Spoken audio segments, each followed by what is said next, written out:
Did you just call me Dunny? Come talk to Dunny. Just- He uses talk to text, so. I know. Anyways, hey everybody.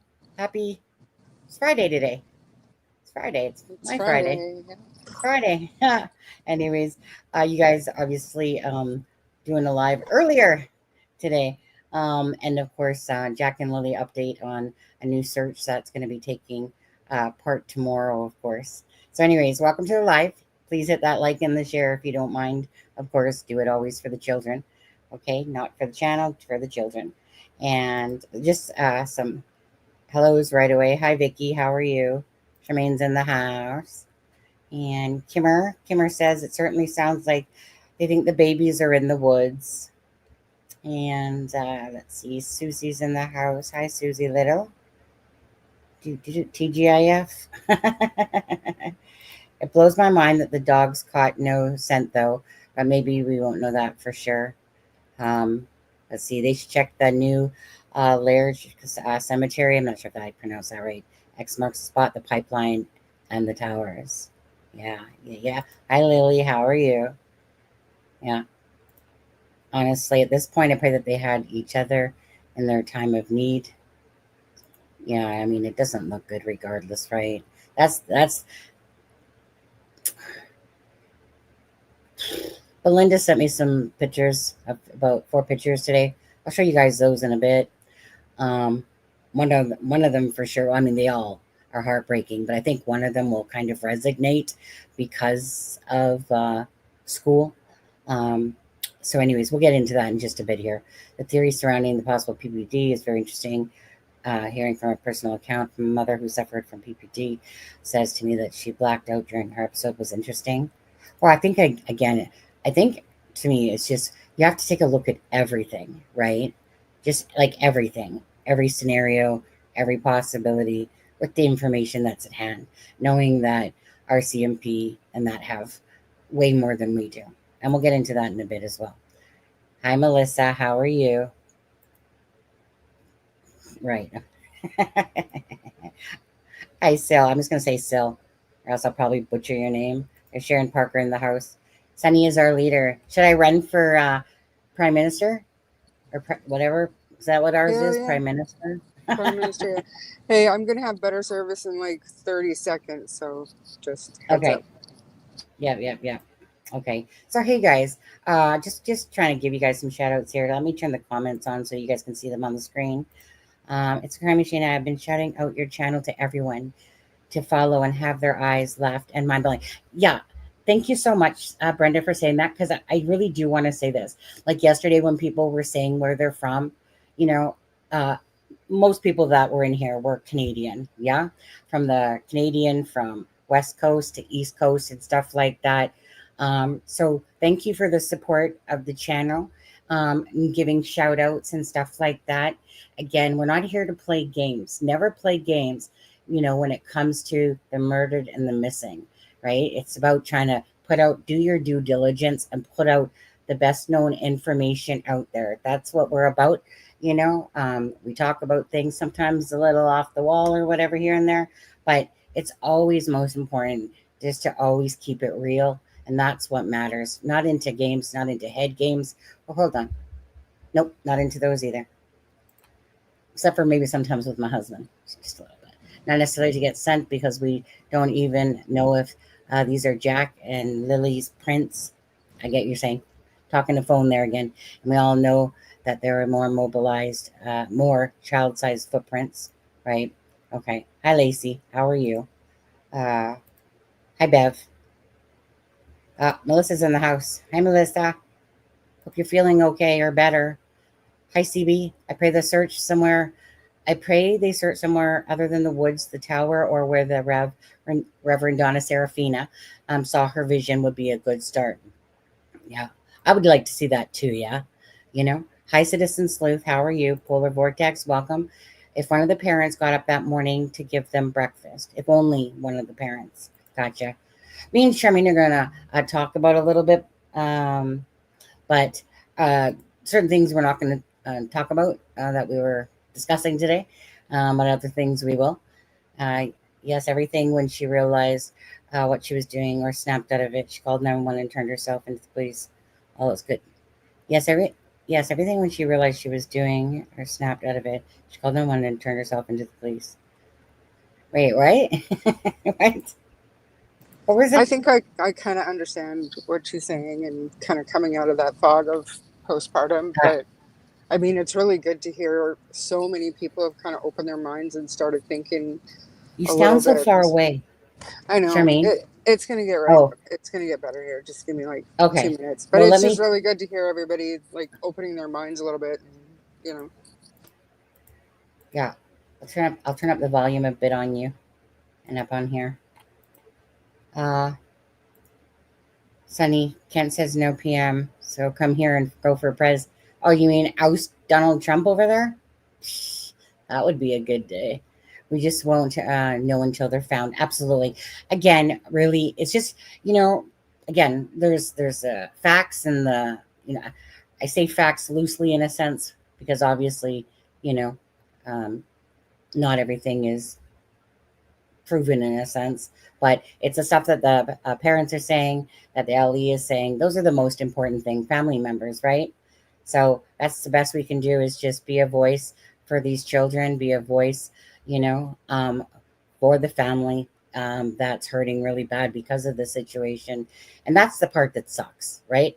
So you guys know, obviously, this channel, Belinda's been talking to it. That's a paternal grandmother, you know, and I never forget that these are her grandbabies, her son's children, Daniel's stepchildren, Malaya's the mother, of these children, the grandmother of, um, Malaya's mom there and stuff like that. I never forget that these are children that we're talking about, that here they are, you know, well and fine in a sense one moment, and then just like that, right?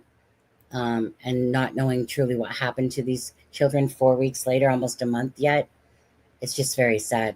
Did anybody see the video from the lady in New Jersey this afternoon that said that Malaya's friend, that talks to Malaya's friend from the Mel Book Reserve? No idea. No idea. Alberta, Canada. Yeah, okay. So to start off, you guys, Charmaine and I we're out of British Columbia here, and we've lived half our life, well, in Alberta as well. Um, this, of course, is happening in Pictou County in Nova Scotia there. And it's nice that it's grabbed the national attention. At the end of the day, right? We just thank you, no matter where you're from, for the awareness of this case. That's what's important. Just keeping the case out there, keeping it strong, and stuff like that. So thank you so much. And hence why, Belinda, these are her grandbabies, regardless. You guys, some people, want to judge wrongly. Well, no, I don't want to say wrongly. You might want to, guys, sometimes might want to judge, the father of these two babies, Jack and Lily, the bio father, and stuff like that. At the end of the day, her son is her own person. Belinda is the grandmother of these babies, and her son is her son. At the end of the day, for people that want to put out misinformation or don't know the true information. But at the end of the day, again, this is a grandmother that's absolutely devastated, amongst others, don't get me wrong. But because she talks to me in Messenger, you know, like I said, I'm always aware that these are her grandbabies. There's no judgment um, on the son, on, to be honest with you, yeah, like when you don't know somebody at all, like Daniel and Malaya have done interviews. They're part of a picture out there for sure, you know. But the children were at that home that day of Daniel and Malaya's, okay? Not the son. Even if some people want to, trash talk him and stuff like that. Just the priorities are it's about Jack and Lily and what happened to Jack and Lily. That's where this channel's priorities are. You still have to have a little compassion and whatever and think what you want, but you know, just always about the always about the victims first and foremost. And in this case, it's Jack and Lily. Anyways, I guess factual, we can't say 100% because right, facts are being told to us as facts. Okay, so thank you guys. Hi, Sharon and everyone. Hi, Garnetta. Welcome. Okay, so we'll, I guess, pull up, uh, stop screen. So, well, before we start, of course, Jack and Lily went missing on May 2nd. Today is May 30th. And basically, everyone's looking for answers to what happened to Jack and Lily. Um, a lot of people thought they're going to be found probably within hours and everything was going to be fine. But that's not what happened. A day turned into 2 days, to 3 days, to a week, to a couple weeks, to a month, basically. And that's basically where we're sitting at this moment. And um, at the end of the day, everyone just wants answers. You never want a family to hurt this badly, um, knowing that they don't know where these children are. Just sucks. It's no nice way of putting it. It just really sucks, to be honest, right, Charmaine? I'll let you say something here, Charmaine, before we get started. No, absolutely. I agree with everything you said. And I actually did go home, Sunny, so I've got about an hour. I'm just booting up my computer, so I'll Yeah. drop and then come right back. But yeah, I mean, if you want to get started, I'm going to try to pull up that pipeline map that I was talking about earlier. I know that there's a place online that we can get it. I don't know if I'll have access to the Nova Scotia one, Oh, but okay. because of what I do for work, I might be able to, so I'll give that a shot. Hi, guys, again. Just make sure you guys hit that like and the share, please. Like I said, do it for the babies, do it for the children. Hi, Mary. I'm hoping that the new search will be based on both Donna Serafina and Willow, above and beyond ancestors readings. Both mediums are focused on the same areas of the children. Yeah, I know who Above and Beyond is as well on there. Can't say I've watched it too much recently, to be honest with you. Okay. I've been spreading the word to the US YouTube channels that Cody Sullivan is not Lily Sullivan. Hopefully, they are listening. Mhm. Well, you know what? You can lead a horse to water, but you can't make him drink. But here, again, we're just going to say this: going to keep it real, keep it honest, keep it genuine, and keep it always focused about the victims, always first and foremost. I was just going to say, What, Charmaine? She cut out there. Okay. So I know this is small, so let me make this a little bit bigger. Um, okay. So this says yeah, I was going to update. say chances are they're not Go ahead, listening, Jermaine. but it's, I mean, good try. I mean, Yeah, right, right. we can't give up trying, right? Nope, nope.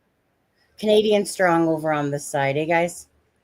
On this, and for all the people that, like I said, uh, from the U.S. and anywhere else, honestly, again, thank you for being here, and thank you for caring about this case.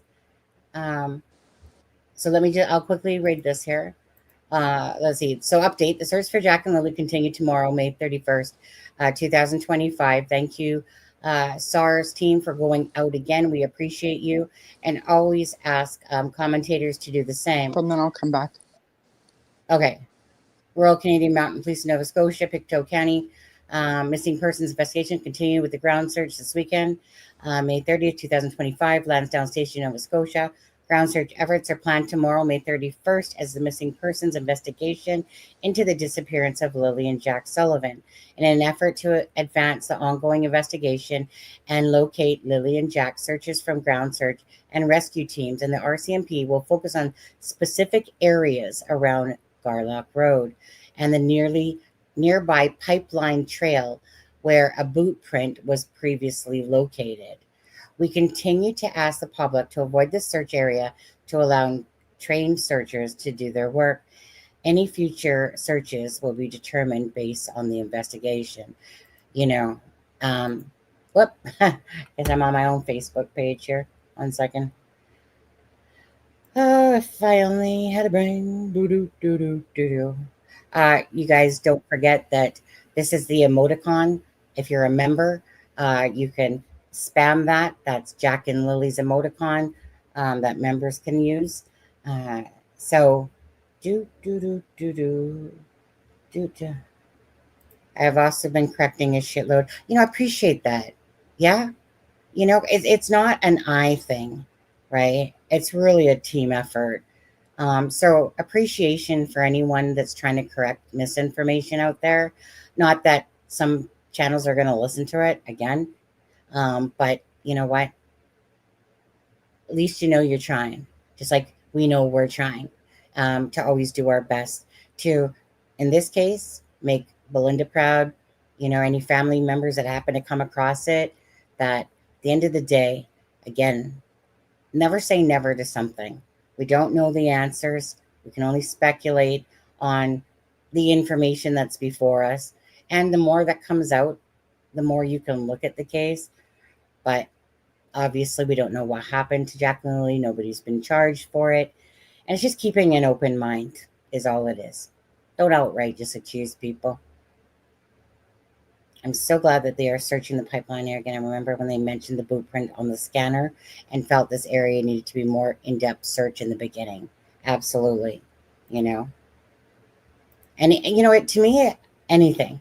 Anything at all. Like I said, whether it's awareness through internet, whatever the RCMP are doing, boots on the ground searches and stuff like that, just all of it, right? Because again, the whole point of all this is for these babies right here to know what happened to them.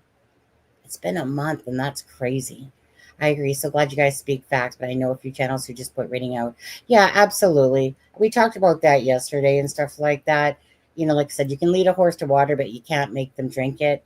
But whatever, right? It's just move on and forward. Um, you know, I was talking with Belinda a little bit about that, because again, some people are just like so judgmental without even knowing who her son is, right? Regardless, it's her child. But regardless if he's the biological father, and whatever somebody might think of him, that's your personal opinion. But the thing is, you actually know nothing about him because they put the wrong person out there. You might know just a tidbit of information, perhaps, but that's it, honestly. At the end of the day, it's about Jack and Lily. That's it. It's about Jack and Lily and about what we can do as as caring adults to find them simple or like help bring the awareness to the case. And if some information comes out because somebody on the internet has some information that's vital to the case, then great. So be it, perfect, right? Because that's what we want. But if you're going to put out information, you should do your due diligence properly. And if you make a mistake, you correct it. But that's from a person with morals. Okay, that's coming from some people don't have those things. But whatever, right? We'll leave it at that. Okay, so before we get oh, there's Shameen. Hi, Shameen. Sorry about that. Welcome back. Are you good now? Yeah, I should be good for like an hour. Then I got to Hi, get back to work. Yeah, okay, because Victoria, um, because they were told not to speak in it, not to say that they were told not to speak, but I'm sure that they were given advice, about it. So it's one of those things. I know from the Delphi case that the father never spoke out, right? Because why? Because they just go under attack right away, right? And the minute people start feeling attacked, they're going to go back. They're going to go into hiding. So I can't speak for Malaya and her family and what they're doing at all. All I know is that, as people in true crime, that we can do our part. And Belinda's doing her part by speaking out. Same with Daphne. They're doing their part by speaking out, but especially Belinda here, right? Why? She just wants to know what happened to her grandbabies. Is that so wrong? Right? So quit judging the son. You want to judge him fine. but make it about these grandbabies. Make it about these children and the other people that are out there just hurting. And even if we don't agree with how they're doing it, still, it's about Jack and Lily. People are so, I know that people are so judgmental. We all are. We all are. But I the do know men, like I know men personally who have split up with their, the mother of their children. And for whatever reason, right or wrong, they've got it in their heads thanks, Anne. that the kids will be better off without them. Whether that be because they don't want dad, stepdad to confuse the kids or whatever, whether that be they don't have a job, they can't provide for them, whatever their reasons are, they have their own personal reasons. And I'm not saying I agree or disagree with each individual's decision, but the fact is, I don't live their life. I don't know what they go through day in, day out, and I don't know what's in their head. So it's not for me to judge what anybody decides to do, if that's what indeed is going on here, if that makes sense. Mm-hmm. Mm. So thank you, thank you, Anne, about that. That is disgusting. It is. People are adults, and I myself so disapprove of going to somebody's Facebook page and blasting them, calling them names, calling them, accusing them of something, like blatantly just accusing them, saying, tell me where the kids are, you know what you did, you're a piece of shit, type of thing. I find that so absolutely disgusting. But I can't control other people. I can just control the channel and ourselves, and hope that, well, no, it's not going to change. Okay. It's honestly, there's no changing that. The human nature is to always usually believe the worst instead of the better, type of thing. But in true crime, especially, we see this all the time. It's like, having a slice of bread every day. It happens regardless. CB, I'm not speaking anything about her son whatsoever. Uh, Again, I'm just not putting any of that information out there besides what she's allowed me to. Um, but like I said, you know, people want to judge. Belinda's a grandmother. She wasn't. She wasn't in charge of the children going missing.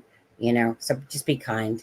All right. And So keep in mind, as far as Sunny is concerned, you guys, she might know information that Belinda doesn't want to be discussed on YouTube. And once you break that trust, that's the end of the conversation. Like, I'm sure Sunny doesn't want to offend or go against what Belinda is asking for. She's good enough to talk to Sunny. So, of course, we're not going to say anything that has been asked not to be said, whether she knows it or not. It's just, that's just the way yeah. Yeah. Why would you do that? Why would you put in jeopardy a new friendship like that? Why would you break that trust? Especially when, again, it's about Jack and Lily. Yeah. If there was anything of importance with that at all, right? I'm sure it would be said, right? But the thing is that it's not. It's not important to the investigation. It's more that people are just judgmental. Why don't? But to me, it's like, focus on where the children actually were, right? And they obviously were with Malayla and Daniel at the end of the day. But I'm going to leave it there because I don't really even want to get into that. People will be people. Again, just of course, out of respect. Yeah, it's still somebody's child, just like my son. He might not be a perfect angel. I mean, he's a good kid, but he's my son at the end of the day. He hasn't got no arrest records or anything like that, but he can be a little shithead, and I don't always, of course, approve. But again, it's my son. So it's her son. It's, think of Chris Watt's parents. Look at the horrendous crime that he did. It's still their son. You think they're just going to not talk to their son? You would think, but no. But this still, when you give birth, you mothers know this. We don't even have to explain ourselves. Your child is your child is your child. Since CB, he does travel for cases sooner. Oh, okay. Yeah. Come on, you guys. Let's get real on this one. Dolly coming over to Nova Scotia. Does he have a criminal record? Do you know? Anyone know? Because he ain't getting in. JLR coming over to Nova Scotia. Sorry, JLR, but you know you have a criminal record. You ain't coming into Canada. So unless your asses are sneaking across or swimming across that pond and somehow not getting caught, you're not. I don't know anything about Dolly's past. I don't know, don't care. Do I think he's coming over to Nova Scotia? Well, you know what? Let me put out the challenge. Come on, Dolly. Get your butt over here to Canada. Come on now. So let's put out the challenge there. I just like to say, if it wasn't for, so it is cheaper, and I'm not even kidding. It's cheaper for me to fly to the States or Mexico than it is for me to fly to Nova Scotia. I'm not lying. I'm not lying. You cannot fly anywhere in Canada for under like $800 per way, unless you're in the same province. Otherwise I'd be there. And hopefully, I hope Dolly is successful in getting his passport. I do. Yeah. He has to get a proper ID, he said, and then from there he has to get his birth certificate, and then birth certificate, proper ID, and then he can apply for his passport. I hope he does. The more people here working on this, boots on the ground, the better. I was going to say, love boots on the ground. Love. Like honestly, I wish JLR could come on over here. JLR is awesome at boots on the ground. Unfortunately, there's no way in hell he's going to be allowed in Canada unless he sneaks in, sadly. Yes, I live in Vancouver, Canada, on the west coast side. Yippers. But so we know how hard it is to get into Canada. And if you got a criminal record, your butt's not getting into Canada legally. Not unless you ever had it expunged. I don't really get what Dolly being in Canada would do. It's, you know what? Honestly, it's about boots on the ground, random. Boots on the ground is a wonderful thing. It really is. Because it's YouTubers that actually do boots on the ground that give a lot more insight. Anyone that knows the Daniel Cavalcante case, you know, when JLR and Nick the Hat were doing boots on the ground in our little cone called Eileen, that was almost like comical, to be honest with you. Imagine this. Imagine in the Daniel Cavalcante case, he escapes from a correctional center type thing, right? He's murdered someone wherever it was, somewhere like Spain, whatever it was. He comes in, sneaks into the U.S., okay? Then he murders that girlfriend, okay? He escapes from the prison correctional center. Police have him surrounded, right? They think. Oh no. Daniel Cavalcante escapes. JLR, Nick the Hat, they're covering this, right? They're just sitting in the chairs and Nick's over at one side, JLR's at this side, you know, kind of sitting in the chair day after day, right? Next thing you know, Daniel Cavalcante somehow eludes them all and like the police and that. And he's off stealing some freaking milk truck on a farm. They ended up catching him. But that case was a little bit comical because we literally got to watch the video footage of him escaping, and then to think that he was surrounded and he escapes all the RCMP or police that are, you know, you guys remember that? Anyways, whatever. Okay. So you guys can see here, right? I put up a couple pictures so far of Jack and Lily. These were taken by Malaya, and Belinda had sent them to me. So obviously there's a Hello Kitty there. Little guy there has Pictou on, right? Little Jack does. And little Lily has her Barbies there in that picture. And then in this picture, obviously kind of like the first picture that I showed a minute ago, they're painting, you know, little probably dollar store things, little ornaments type of thing. Okay. And so, yes, and I can see the background, people. But it's looking at Jack and Lily. Okay, but this one, you guys, you know, Brian Laundry in Florida as well. Oh, I know, Kimmer. I know exactly all about JLR and his coverage and stuff like that. You know, I know he has a criminal past. Absolutely. I do my research a long time ago. But I also know that his element, this is his calling. JLR's calling is this, the legit way to earn money, and it's his calling. He's good at a lot of things, let me put it that way. And boots on the ground is one of them. Add to stage. Okay, this one, guys. Okay, this one. Okay, right. And Belinda said I could share these. So again, these were pictures Malaya took and gave them to Belinda. But so just think about this case and about, did they go off to school? It's definitely a recent picture. I mean, Yeah. and it's heart-wrenching to think. Yeah. And Belinda has her other grandbabies today. So she's not following the live. She'll have to watch it later. But she was kind enough to send me these. But right.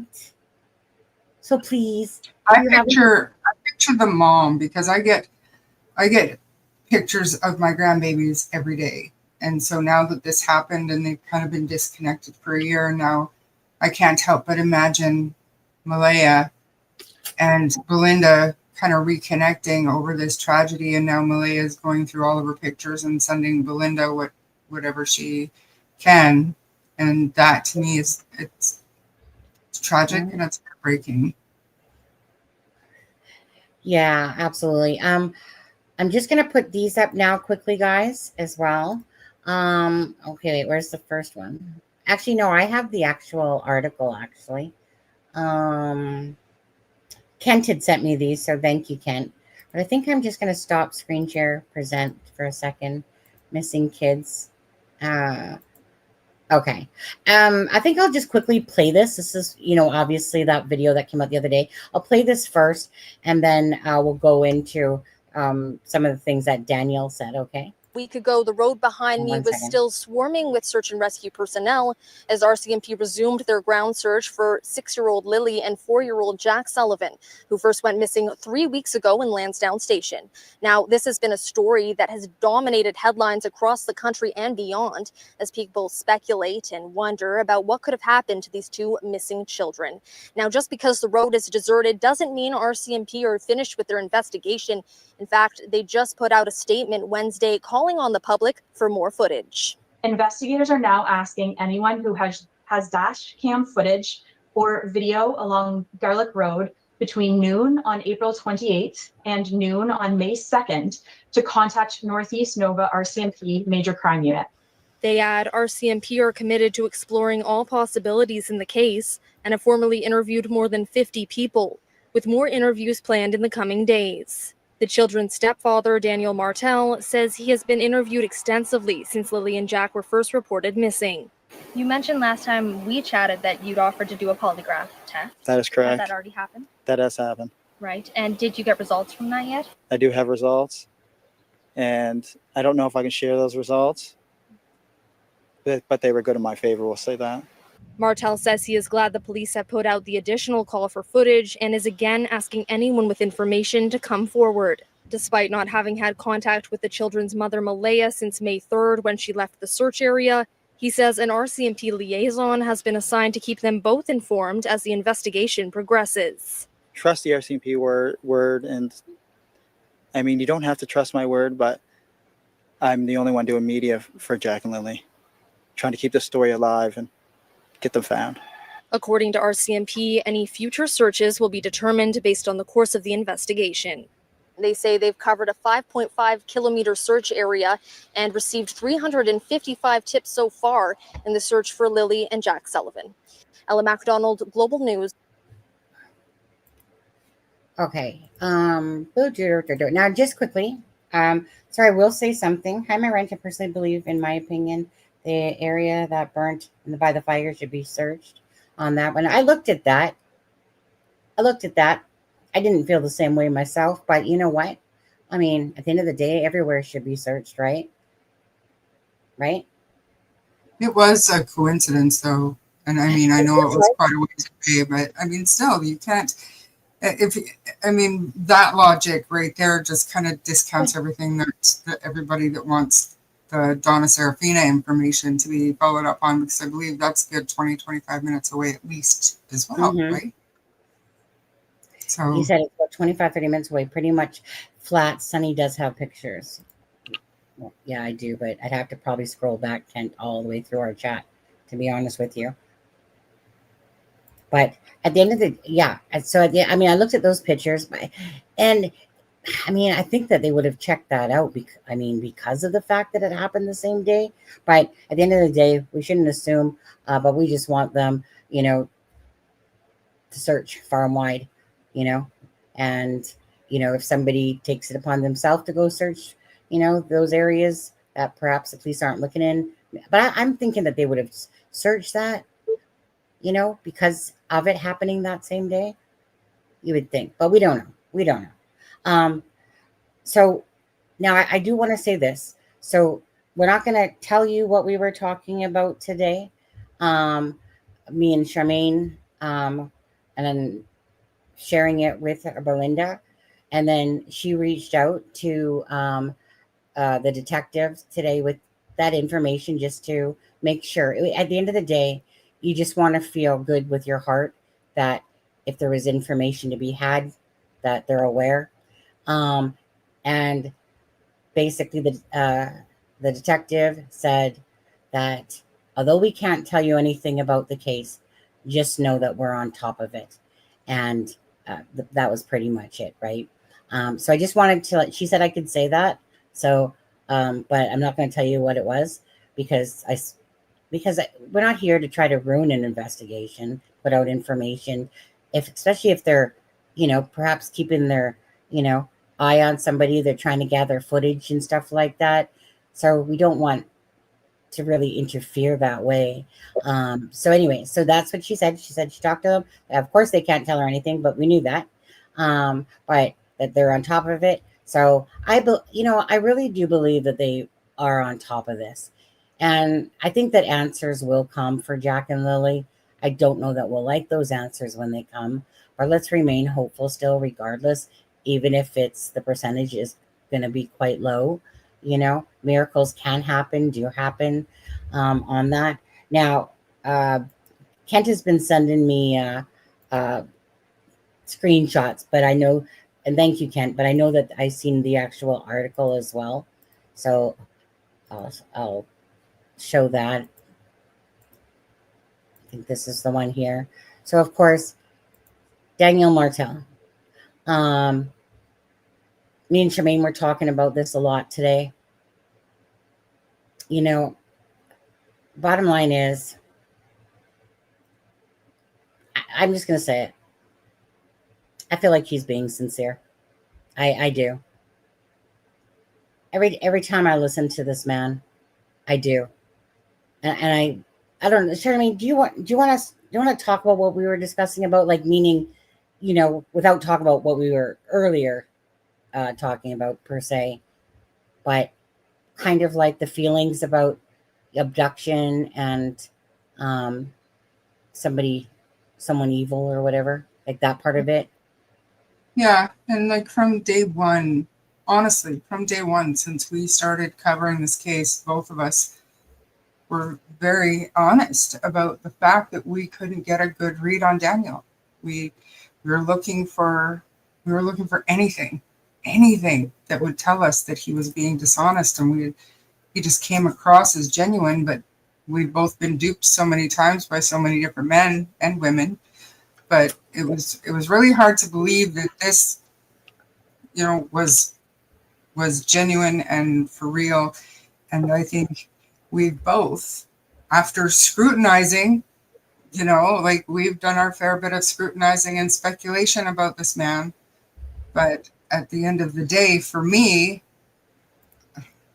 I believe the guy, and I'm not gonna lie. And I know that I am the only person here probably, but I don't believe Malaya's story completely. But I think I understand why she would lie about the things I believe she was lying about. But I wholeheartedly believe that neither one of them truly know what happened to those kids. Exactly. So, and I've been doing a lot of like thinking now that I've had time to think. Kent, don't you dare judge me over there, by the way. So, like I said, I really do like to look at facts and see what makes sense. This is kind of where I'm at this point with it. I believe that they absolutely gave a false timeline. I believe that they were trying to cover their butts and that they had to kind of twist the truth in order so that they didn't look so bad in the negligence of not paying attention to Jack and Lily. So I think that Malaya in that interview, even though she said things like we know, like we didn't know till after, and I think that that could have been a big slip up when she said it that way. And I don't know. I think that the police would have said if the grandmother that's on the property would have seen them, because that's the only person that's on the property, unless Justin happened to be there, but he doesn't live on the property, as we now know. He lives up the street. So I do feel that the whole timeline from 8 o'clock to 10 o'clock and the 20 minutes, it makes sense to me if you deem that they're trying to protect their butts in the sense of not trying to be humiliated and knowing full well that these children weren't supervised, and perhaps Malaya was pissed off. Perhaps, and this is speculation. Remember, okay, speculation. Apps, 100%. I believe that Malaya probably was, maybe, perhaps, I'm not sure, pissed off at Daniel. Maybe that's why the argument ensued, because maybe she was sleeping with the baby and maybe she turned to him because he should have been paying better attention, and maybe a blame game was happening, type of thing. Not to say it was just Daniel's responsibility. I'm just hypothetically saying that I feel like that there was some anger, and that's why his mom ended up kicking her off the property, because remember, Malaya's mom, though, feels like Daniel had something to do with it. And perhaps, again, it was maybe supposed to be his responsibility. Or when I say that, I believe the fact that Malaya, of what Belinda has said, that Daniel has told her, I do believe that the children, you know, children are costly. They get overwhelmed. I believe that Malaya was in a depression. I believe that Malaya is doing what her family is telling her to do, what perhaps she's been advised to do.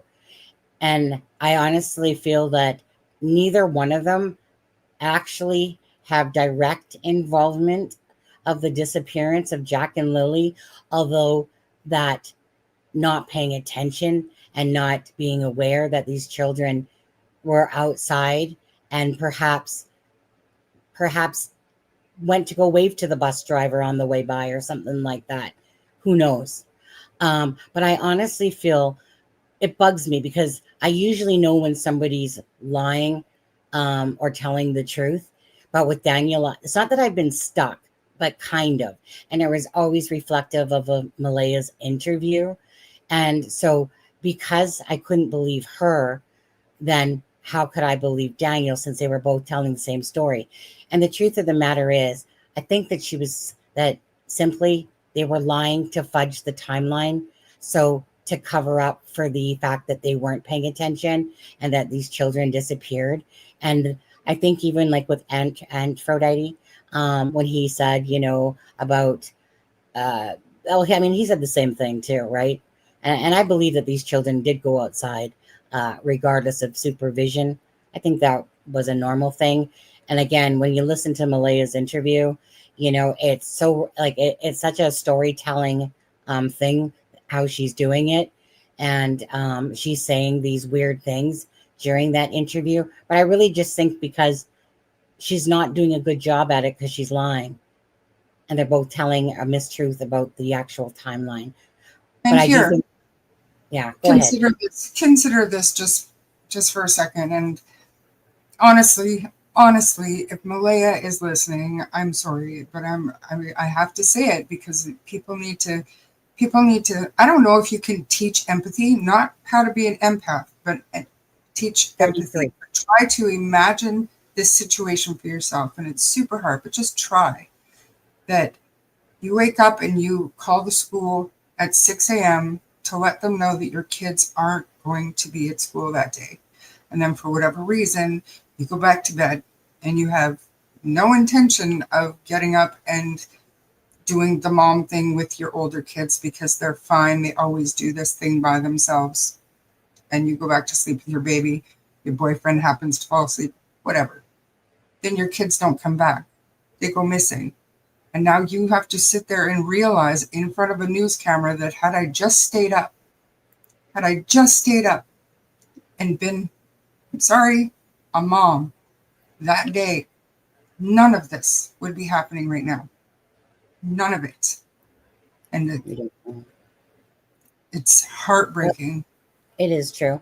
And honestly, we don't know on that one. We, Scott, can ask Daniel why Daniel never ran and asked his mom or brother, have they seen the kids? Maybe they did. You know?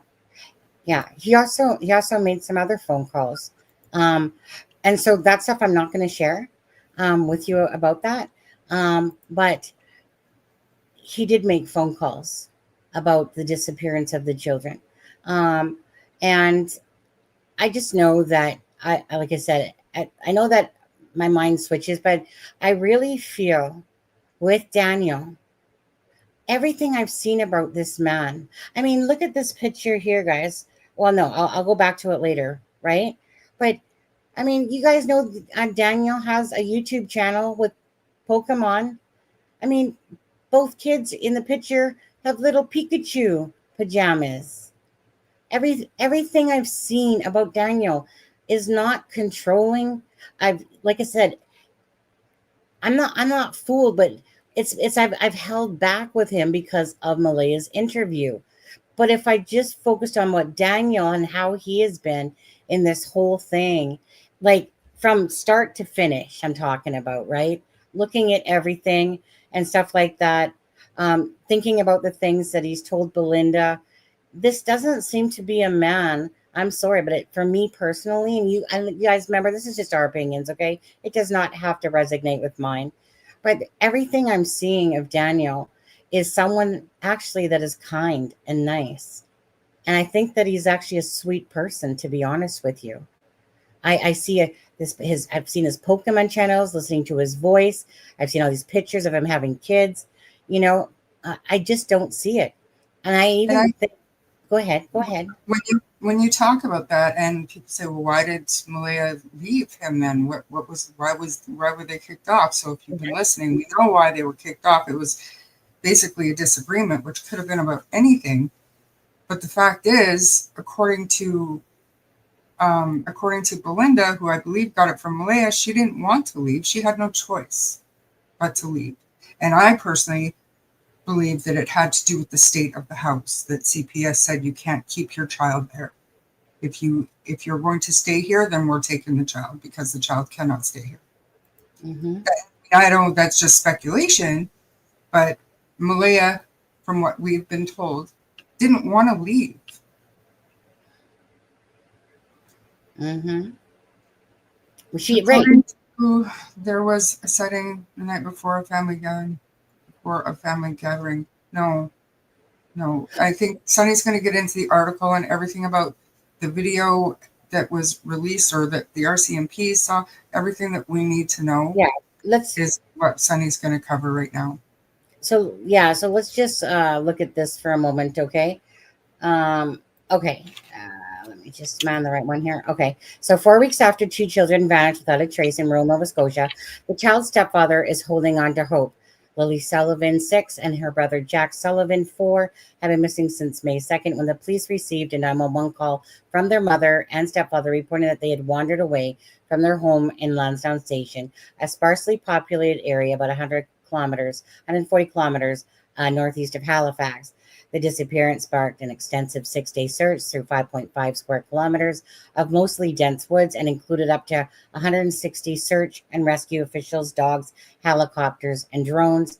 The effort, of course, was scaled back, but subsequent searches have taken place, including ground searches around the children's home in Gairloch and underwater searches of bodies of water in the region. On Friday, RCMP said ground searches and crews and police will return to the area on the weekend. In a news release, RCMP said that they will focus on the specific areas around Gairloch Road and the nearby pipeline where a boot print was previously located. We continue to ask the public to avoid the search area to allow trained searchers to work. Daniel Martell, the child's stepfather, has previously told CBC News that 2 boot tracks were found near his home, as well as another nearby. The RCMP Major Crime Unit has been involved since the day after the children were reported missing. Martell said the disappearance has taken a toll on him and his family. Every day I wake up and I feel like I'm reliving a nightmare, says Martell in an interview Friday in Lansdowne Station, nearly 1 month after the children went missing. The main feelings of sadness just turn to anger because there's no evidence after 1 month. That's all we have at this point, he said. The only goal I have is to bring Jack and Lily home. Martell has asked RCMP for a polygraph test early in the investigation. He told CBC News he passed the test, so you really can't point a finger at me anymore. Okay, that's different wording in this one now. Okay, so he says that he passed the test, so you really can't point fingers at me anymore. RCMP previously declined to say whether the polygraph would be administered. So bottom line is he's allowed to say if he passed the test or not. I don't think he knew the answer to that at the time that he said that. Martell also addressed rumors that there was a party at home, or that addressed rumors that there was a party at the home before the children went missing. There was no drug party the day before the disappearance. He said that's absolute nonsense. Robert Parker, warden of the municipality, why can I say that all of a sudden, of the county of Pictou, said that there is a feeling of disappointment and sadness in the community. We haven't even found one iota, it appears, of what happened to Lily and Jack, said Parker in an interview Friday. It's hard to believe that many people look for that long, including search parties from all over the province, and the RCMP have been involved since day one. Lots of others looking and trying, but not one iota that I've heard of anyways, as a hint to where these 2 little ones went. Parker said residents are feeling anxious and frustrated by many questions left unanswered 4 weeks later. I know older people in their 90s, they've told me they can't sleep at night, he said. These little ones and the little ones belong to all of us. We all feel that they're part of the family. They're part of the Pictou County family. They're part of Nova Scotia family. We need to find answers. Members of the community have been showing their support for Lily and Jack by placing flowers and stuffed animals on a post outside of the RCMP detachment Stellarton. Earlier this week, RCMP confirmed the siblings were seen in public with the family members on the afternoon of May 1st, 1 day before the disappearance, based on the details provided.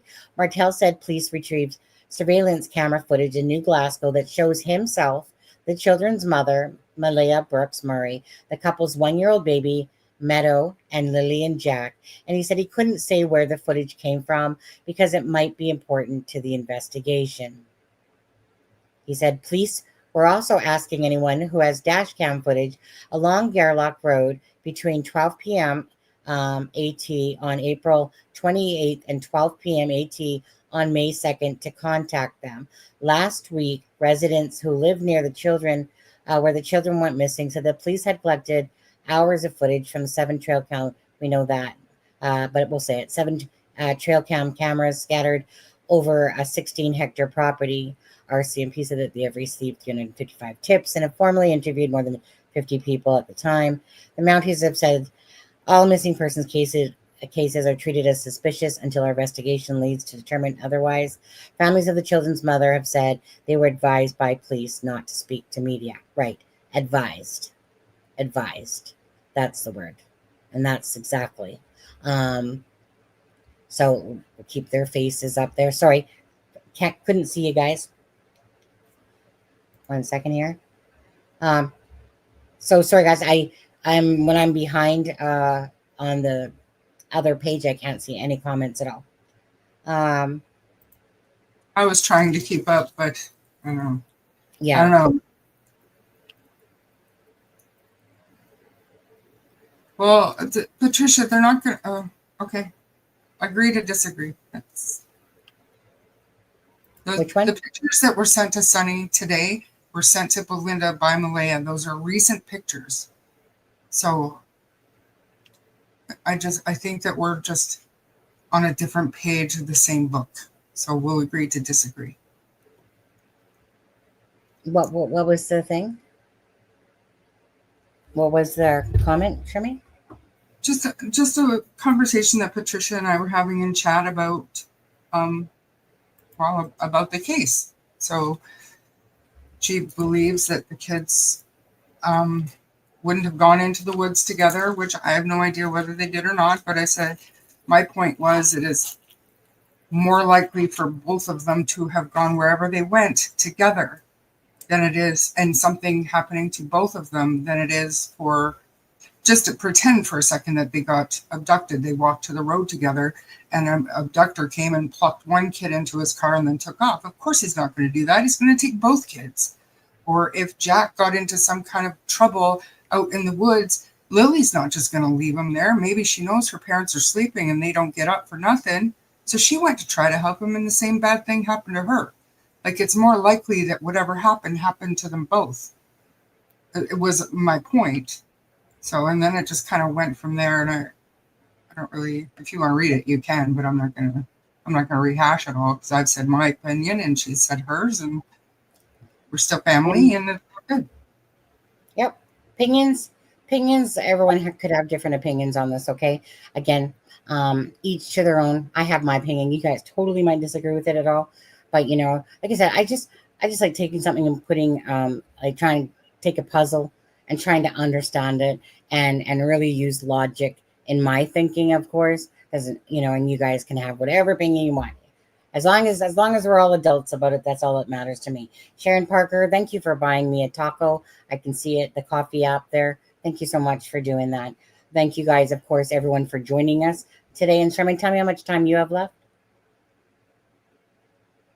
Oh, what time's it now? I'm good for about 15 minutes, and then I got to go, and I can join again when I get back to the house. I'm sanding cedar boards for our window trim. So I need to get this done before I leave on Sunday. Yeah. So. You know, I don't know that I agree with that comment, because I don't think that they'd be searching in the woods again if they didn't feel that there's a possibility that they're in the woods. And so for me, wherever they're searching, as long as they're searching, because we don't know. Lily and Jack could have gotten into trouble in the woods. They could have went to play and something happened. Like I said, there's a story, you guys, of that little boy that in his own kind of backyards, there's like the wooded area, and the boy just got lost. You know, he started wandering through the bushes and he just got lost. But a dog picked him up and found him, right? Versus if a human was trying to find him, but the dog picked up his scent, and you know, and that stuff does happen. So I don't think they're idiots. I think if they're looking in the woods, that and they keep going back there, it's because there's something obviously that perhaps is telling them that with the footprints and that maybe Lily and Jack, you know, are out there. So was it an abduction? We don't know. Did they actually get lost in the woods? It's still possible, guys. Why would they keep going back? If they truly felt that they weren't in there at all, they wouldn't go back searching, right? But they don't know. That's just it. They don't know. But I feel like I do know that that Daniel and Malaya now were probably negligent. No, not even probably. Were hypothetically, allegedly, whatever, negligent about the kids, and they were in bed, didn't realize that they had vanished, abducted, disappeared, whatever. But I think that they're truly lying to cover up the timeline that was a true timeline. So I agree with Aphrodite on that, about the timeline thing, but the timeline, and it's not because it is because there's too many different variations about that time that's why it does make sense that they 8 o'clock, 8:30, then all of a sudden 10 o'clock, 9:40, 20 minutes. I really do feel like they were just covering their butts, and that they had to come up with a story that sounded like, okay, so let's tell them that. Da, da, da, da, da. And that's why I think Malaya was actually having a hard time with her interview. It's because she just knew that she was lying. They might have still felt like the children were abducted, but I just feel like the reason why she stumbled and why her interview was so off is simply because they knew that she knew that she was lying. And again, when you create the story, you kind of got to stick to that until at some point, yeah, maybe fess up and something comes out. So, right. At the end of the day, I believe that definitely it's the negligence of the parents not paying attention to these children, right? It's what happened. And at the end of the day, even to the best parents in the world, stuff happens, guys. Stuff happens. We see it all the time. A child ends up in a pool. They look away for a minute, go do something in the house for a minute, thinking the kids are fine, come back, a child's drowned in the pool. So it does happen. I just always want to always keep an open mind, right? Never shut a door, especially when we don't have answers. But I do appreciate all this information from Belinda and these updates and stuff like that coming in for Jack and Lily. I know that, in that post it said about like Nova Scotia, like these children are ours like family. Well, that's how I absolutely feel when I take on any case, to be honest with you. It's like Sebastian Rogers. It's like Abby and Libby, the cases and stuff we follow. Jack and Lily. The minute I see, it's like me getting a pet. The minute I get a pet, I'm attached to it and I ain't giving it up. That's how I feel about cases. I cover cases, but I usually cover them one, maybe two at a time because I like to stay focused. But you can't help it. As a mother, these children attach to you. They do feel like that they're your own in that way. And I said that to Belinda, like, I can't imagine the pain that you're going through because you're the actual grandmother in a sense. So you're like, I don't have a child missing. I don't have a grandbaby missing. But, it's kind of like I said, you just, take them on as your own. And that's how I feel about it. A case is not just a case to me. I'll put it that way. A case is never just a case to me. It always will have meaning because my heart, it's like kind of like what Aphrodite said. I think I'm just a deep empath, guys. Like, I care deeply. I cry for the hurt of others. Is that wrong? I don't think so. I'm glad that I'm that caring, to be honest with you, that I really do seek truth because any parent going through this, any family member going through this that had absolutely nothing to do with it, it's a grief that I couldn't even bear. Melissa, American Justice in chat, lost her child to murder, and again, I couldn't imagine every time a birthday comes, Christmas comes, this comes, that comes. Couldn't imagine. Hi, Calissa. How are you? Hi, Walla. How are you? Well, see, that's just it. I actually like, I get it, but I still like to be realistic, right? Um, I, I think that if somebody's telling a lie, like I said, with Malaya, I don't over want to speak, but let's say Malaya was in this state of depression, right? And she's just like a walking zombie on any given day, regardless, right? And then on top of that, you're perhaps covering up the true timeline and you're covering up a lie because it's kind of not true, but you have to keep your composure because your brain has to think.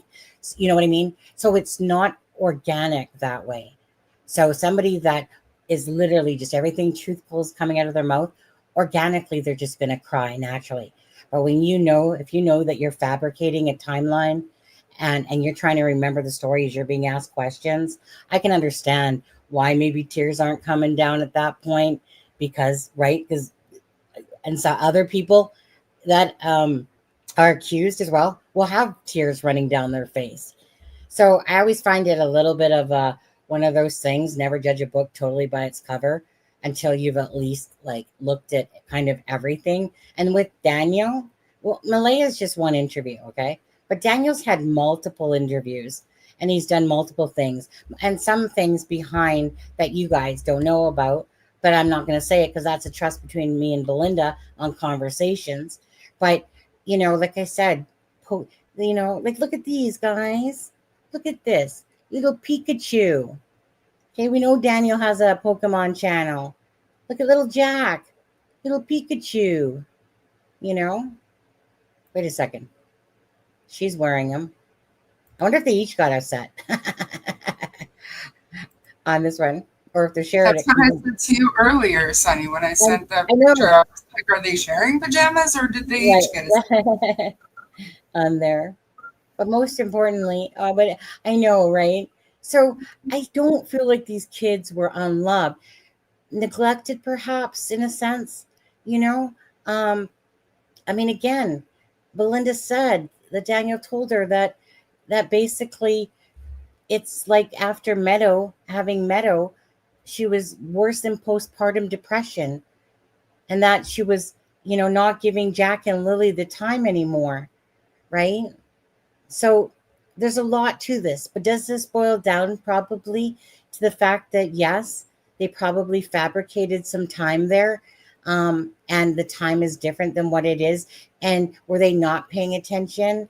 Like I said, even you guys, there's stories where even the best families get charged with neglect, and it's all, like I said, one incident can change somebody's life. Yeah, I'm just trying to keep it real myself, keep it realistic. We don't know what happened, right? And some people are way more judgmental. You know, I judge, but I'm not set on one thing. I just like look at, we've been flip-flopping like a fish, but I think I'm settled that definitely there's genuineness and just simply cover up for, like, I truly believe that Daniel is searching, sense of guilt.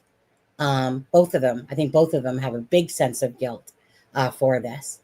But I think that Daniel is sincere in his search and in his heart. And there's nothing that I've seen to think that he is this bad person. And so I'm not going to call him that because I haven't seen it. You know, they might have been neglectful perhaps in this morning, that morning, and not paid attention. Maybe they've done it like that before. Who knows? But I think that that's, for me, how I feel about that. Anyways, let's go back to some of your guys' comments. But we don't know half the information yet, so you're still judging and by a book by cover and a few pages on there. Everyone's going to judge regardless. Some way thicker than others. Everyone's going to judge. I look at the home and I judge. Absolutely. You know, does it mean these kids weren't loved? Is what they felt? I think that they believed that the kids were loved, you know, in a sense, in their own eyes. But, you know, someone said, well, loved is, what's the word? Universal or whatever. I think it was the word, and stuff like that. Because our impression of loved might be going, well, then you should have a clean home for your kids and do this. But I mean, look at these. I mean, like, they're doing their little artsy things. They're doing their little ornamenty things, you know, right? Bunch of little gifts for the kids there. I do think that these kids were loved. Maybe not the way that we would do it for our children and stuff like that.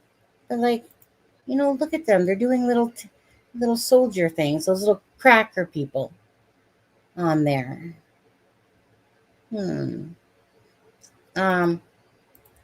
Lisa B. Hi, Lisa. Maybe Lily got a little bossy with her mother. I can't see Lily being bossy. Yes, I can. About her not getting out. You know, I see Lily definitely. I mean, we've heard her scream. I see Jack as more the quiet one. I don't see him. Definitely, I think that Lily is that take charge little girl. Get over here, Jack. Do this, Jack. Do this with me, Jack. Do you see that kind of two personalities going on there? Oh, for sure. Yeah. They remind me a lot of my own grandkids. They're basically the same ages, and Yeah. it's so beyond sad. I can't even. Anytime I try to put myself in any of their positions and imagining that I felt the need that I had to lie about a timeline so I didn't look as bad as I was or that I felt, And Yeah. the result of that, a monthly, this is 4 weeks today, guys. Like I have a lump in my, this is 4 weeks today. And thinking about the guilt that they must feel. And I hate to say it, but I usually just say it. They've earned every bit of it. And I'm not saying that they've done something nefarious to their kids, but it's unfortunate that they've earned every bit of guilt that they feel for these poor little kids. Yeah. You guys, there's 297 people watching. Only 2 are from Twitter. Can you guys please hit that like and the share? There's only like 96 likes. Again, please do it for the children. Don't do it for the channel. Do it because there's 2 babies that are missing. And again, it's just really keeping the information out there. It's factual, but just do it for the children. Just do our little part. Okay, if you guys could do that, I'd appreciate that. And yes, it was a dump. And Daniel, we've said that Daniel is trying to clean up the place, get Malaya back, right? Meadow is his daughter, yeah, and Jack and Lily, of course, are what is deemed as the stepchildren, but he's obviously trying to get it back because I'm pretty sure CPS was like, your kids are not living in this shithole, and you need to get your shit together, or we're taking your babies from you. There was obviously an argument that happened. Things were said. Did it obviously on May 3rd. But I believe that the lawyering up is more probably to do. I don't know. I think it's more to do with like the whole CPS side of things. Not. 100%. Yeah. 100%. Yeah. They don't look unloved. No. Well, Belinda, the grandmother, was inside there, and she said it looks the same on the inside as at the outside. At the end of the day, we can kind of look at this picture and look at all the bottles back behind them, the sinks backed up. Look, these coats are dirty here. So, it's just, to me, it's like, what, 5 people living in this trailer home, in a sense. But again, if Malaya's in depression, right? Trust me, she ain't doing a lot of probably chores. Hence why Daniel said to Belinda that, it's like Jack, and ever since the baby, that basically Jack and Lily aren't getting that attention, and it's like he's having to pick up all the slack. And I get that. I get that that's absolutely what happens when someone's in a state of depression and say the other person is not. And it puts all that weight on them. But it's not exactly like, this is a clean environment. Looks like the children are happy, but they don't probably know anything different. Well, no, I think that they did actually. I think that when the children were with Belinda's mama was a different story, but Belinda's son. But she's couldn't believe the conditions that the children were living in. First of all, from the share, because again, they found that it was uncharacteristic of what she knew of Malaya's mothering. Like it had changed completely from when Belinda was closer to her. It was completely different. It was not I think she said it shocked her because that wasn't Malaya. Yeah. I get Belinda said it was like her gift to be a mother, right? Until obviously perhaps I guess worse than postpartum depression, but we'll say postpartum depression happened after having Meadow. And so it was a state of shock to Belinda to know that they were living in this, yard type of thing, or home, and that she said the inside was just as bad as the out. So I'm not going to call her a liar. Obviously, she knows more than us. And you guys can see this picture here, which kind of gives you, some sort of, little outlook onto the inside. At first, I was looking at, maybe that's why she didn't show us any of 2024 pictures very much, of the children. Maybe. either way, at the end of the day, we just hope that they find these two beautiful babies. I like this one. This one just drives me crazy on looking at this one. Because Big, look, 100%. 100% Big North. yeah, what'd you say?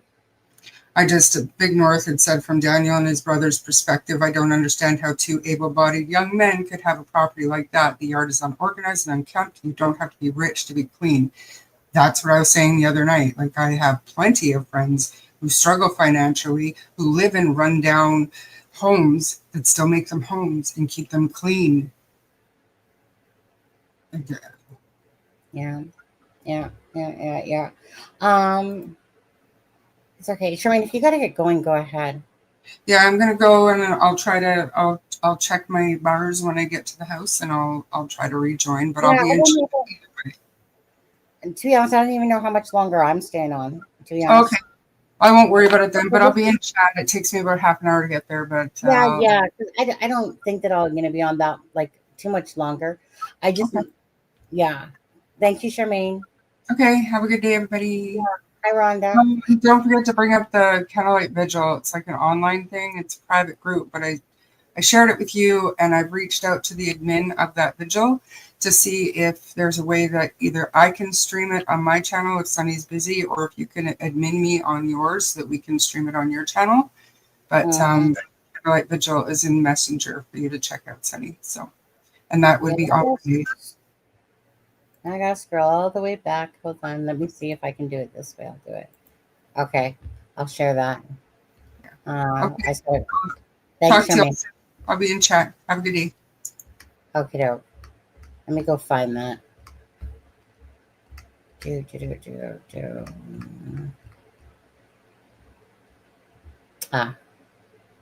What does this one say? Oh, that's that one. No. I just closed it. One sec, guys. I scroll back up.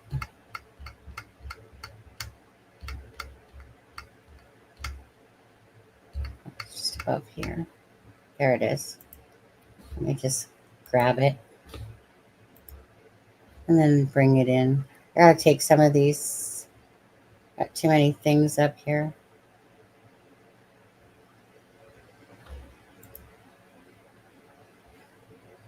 $124 likes. That's the way to do it, guys. Thank you so much. Keep hitting those likes if you haven't. Like and share, please. Let me just bring that one up here. Image file. You know, I wonder if tomorrow might bring answers. Maybe. Maybe not. We'll see. Okay. So, yeah. So Candlelight Vigil for Lily and Jack on May 2nd. And I'm just going to have to kind of look at this myself and bring it up for a sec so I can see it better. It's too hard to read. And it's not on my, like, where I zoom it in or whatever. My goodness, even those pictures.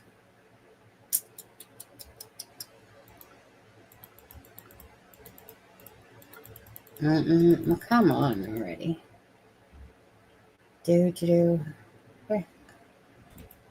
Oh, here my husband home now. There it is. Okay, I just got to bring it up myself, you guys. Okay, so Monday, June 2nd, 2025 at 3 p.m. PD time. Okay. So PD time, which is our time.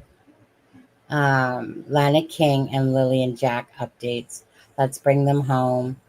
Well, hold on. It says PD time. I thought PD was Pacific Standard. Pacific Daylight Savings Time. Huh? So 177 Ford Street. It's really Ford has the two O's in that one. Stellarton. 177 Ford Street, Stellarton, Nova Scotia. 9 going and 3 interested members of that event. Okay, so can somebody help my stupidness on this one? What's PD time? I thought PD time was Pacific Daylight Pacific.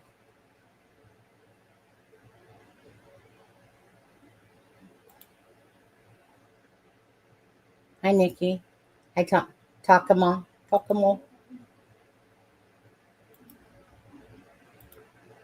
Vicky, didn't someone say he collected metal for extra money? Well, Belinda said that, it's a big thing out there, sell pieces of cars type of thing, the metal. So but she wasn't sure. That wasn't 100%, right? She said that he could be. And he might be, right?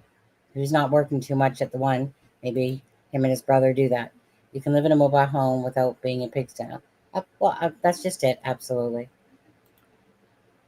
Sometimes a mobile home is all you can afford. In California, it can be $1,000 to rent at a room with a bathroom. From here, what I hear in Nova Scotia, it's expensive, right? I remember the other day saying to somebody, like, we pay $1,500, and the person's like, that it? And I was like, that's for a 1-bedroom apartment. $1,500 for a 1-bedroom apartment. It's not a freaking home. Yeah. Both parents, apartment and a den. 1 bedroom and a den. And the den is more like we use it as a pantry, to be honest with you. Storage room. But Daniel's clothes, even in the high stress of searching, are so clean. He wasn't doing the chores before laundry. Daniel's clothes, even in the high stress of searching, are so clean. He wasn't doing the chores before laundry. And that way, how do we know, really? Just so you get, like, by what he's wearing in interviews and stuff like that. Those are, interviews.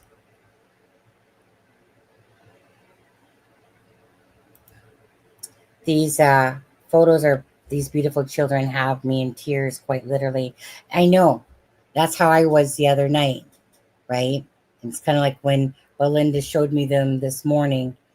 I was like, it's just, like I said, it's like I take on the emotions as if they were my own, because that's how much I hurt inside. Anything to do with children, anything at all, to even think to hurt a hair on a child, I just can't. It hurts my heart so bad. And this is way worse than giving a child a spanking or something like that. This is like way worse. These children, literally, nobody knows what happened to them. And chances are it's not a good outcome, right? That's just being realistic. So it hurts so bad to look at these beautiful children's faces that had this entire life, but we don't know the answers. But bottom line is that it just hurts looking at any pictures of children at all. Like, nobody understands how much, for me, when having my son meant everything to me, right? And I know people can say that, but I actually meant it, and I did everything in my power. Even though my son has not appreciated it now as he's gotten older, because he doesn't have the memories of, stuff. He has certain memories, right? It's kind of how children work. But it was my job to protect my child, to make sure he was loved, cared about, right? That was my job. So I took it very seriously, and I would do anything for my child, and I would protect him at no cost. People, they accused me of smothering because I didn't usually let him go stay at somebody's house for the night, not when he was a baby.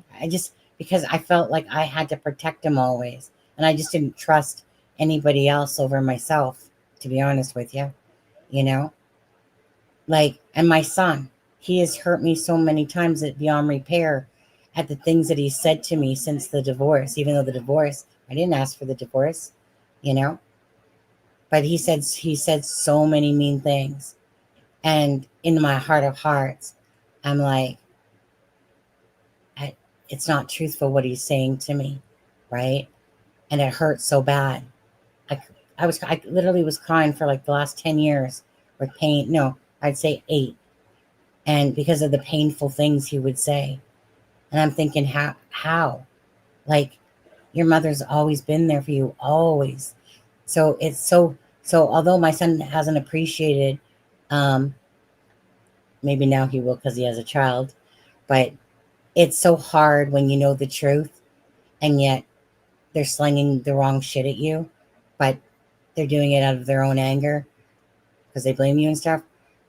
So for me, it's like the fact that my ex-husband would even use our child as a pawn to hurt me is like one of the lowest forms of scum, to put children in the middle of things where they don't belong, you know? So it's stuff like that. It's like I always knew that you don't put the children in the middle of a divorce. You don't plant them against each other, right?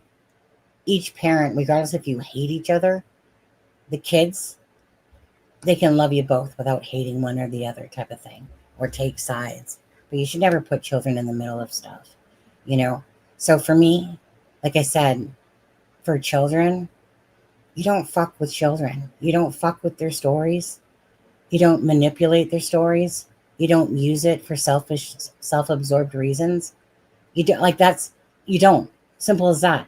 You just don't do stuff like that. It's not that people won't do it, right? But you don't do that shit. And so that's why for me it's kind of like, yeah, I'll preach it because you just shouldn't be doing that crap. These are literally human beings and their children, you know, and to take on a case because it feeds your channel money, you know, because it's a big case out there. I could have covered many big cases. I chose not to because that's not what I'm about. And I'm not going to get into the other channel shit again on there, but it's just my way. So when I see these children, they hurt as if they're my own, that they're not my own. But that's how I feel about these type of cases, especially with children. To anyone to harm these children, it's just sickening. From Daniel, oh, I think we said that. Sorry to preach on that, but you guys, if you continue to watch the channel, children have my heart always. They're innocent. They deserve to be loved and cared about. They don't deserve to be neglected, used, or abused. They're children, and they should be treated as such. And it's our job to gear them and keep them in a healthy, you know, place. They should have a clean environment. They should be, of course, everything should be about the children. Doesn't matter. Always be for yourself first. Take care of yourself, but your children will always come first. How probable is abduction there in Nova Scotia? Well, there in Nova Scotia. Well, since I'm not in Nova Scotia, only looking at the area. I mean, it's unlikely. It's possible, but it's on the low spectrum, right? It's a very rural area. It's just a very rural area. So the percentages would be very low, but that doesn't mean it didn't happen. I believe the RCMP had, and I don't think there's any signs of an abduction in this case. Not that I've never happened, so don't get me wrong. We have more insensitive people trying to lure young people. Yeah.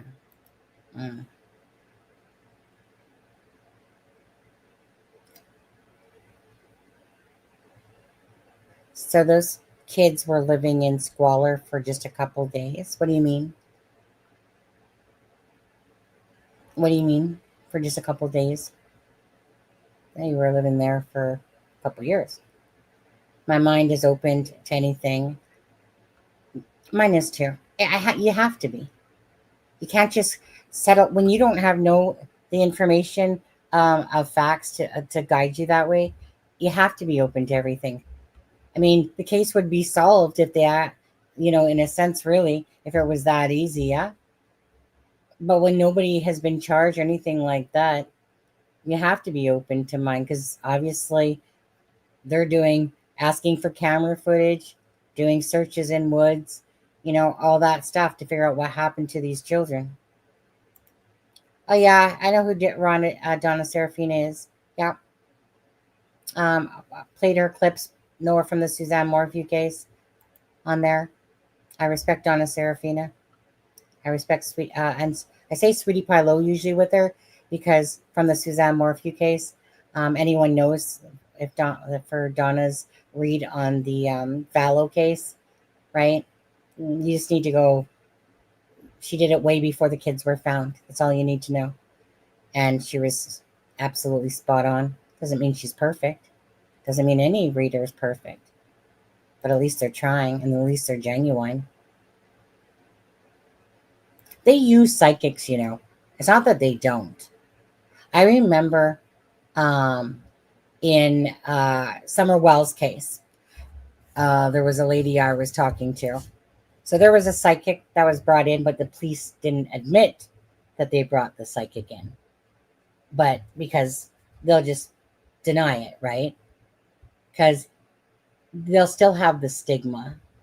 You know, sometimes you can watch documentaries where the police chief is talking or something like that, and they'll tell you about that they were just at their end and didn't know, and they went to a well-known psychic type of thing to look for perhaps answers. Summer Wells' case was the same, right? There was a psychic there in a sense, but they act like that they weren't the ones that asked, right? Because that's what they do. They tell you what you need to know, and they'll bullshit you. And in Canada, they can. But yeah, it was members of the group that found Sunshine Object that she was talking about from the first ring. Yeah, her name was Amanda. Her name was Amanda. I just want to see. So let me put it this way. So every news station in Canada and whatever is posting about the new search details. I can see that going on the internet right now.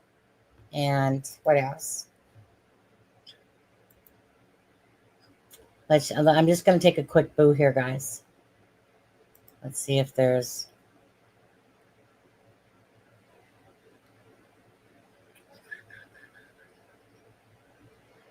Oh, I don't know why I had that in there.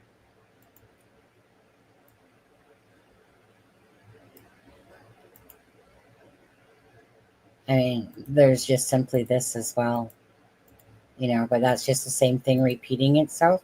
Pictou County missing persons, Royal Canadian Mounted Police, ground search effort, same thing, 31st. So for anyone coming in tomorrow, search day for Jack and Lily on Gairloch Road area near and the nearby pipeline where a boot print was previously located. We don't even know. Like seriously, these kids could have simply been playing, you know, deviated, and then just got lost.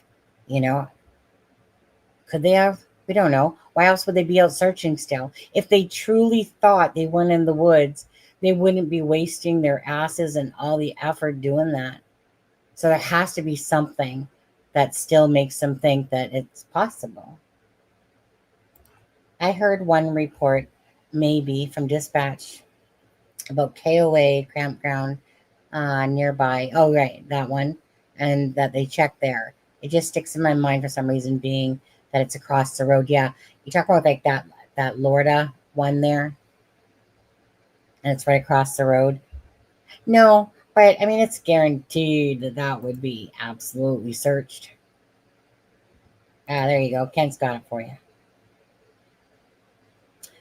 Yes, the Lorda, the Lansdowne Outdoor Recreation Facility, was an outdoor sanctuary, but it closed down due to the funding issues 2 years ago, about half a mile down the road. Right. Thanks, Kent. If anyone doesn't know, obviously Kent's from within the area, so thank you. A total of 283 children were reported missing here in Nova Scotia in 2023. Canadian missing for reference on there. Thank you, not even sure if I'm going to say this right. Chelsea? I'm going to say Chelsea. Thank you for that. Thank you, Kent. Liv says, fudging the timeline is one of the worst things that could have ever been done. If they did go into the woods, having a 4-hour head start. Well, it wasn't 4 hours, though. But, I mean, at the end of the day, so according to Daniel, Malaya called in at 6 o'clock, right? Left a message on the phone. So you know what? And this is what gets me. I'll show you something here. Did I save it? I want to see if I saved it. 1 second. If not, I'll find it. Give me a second here.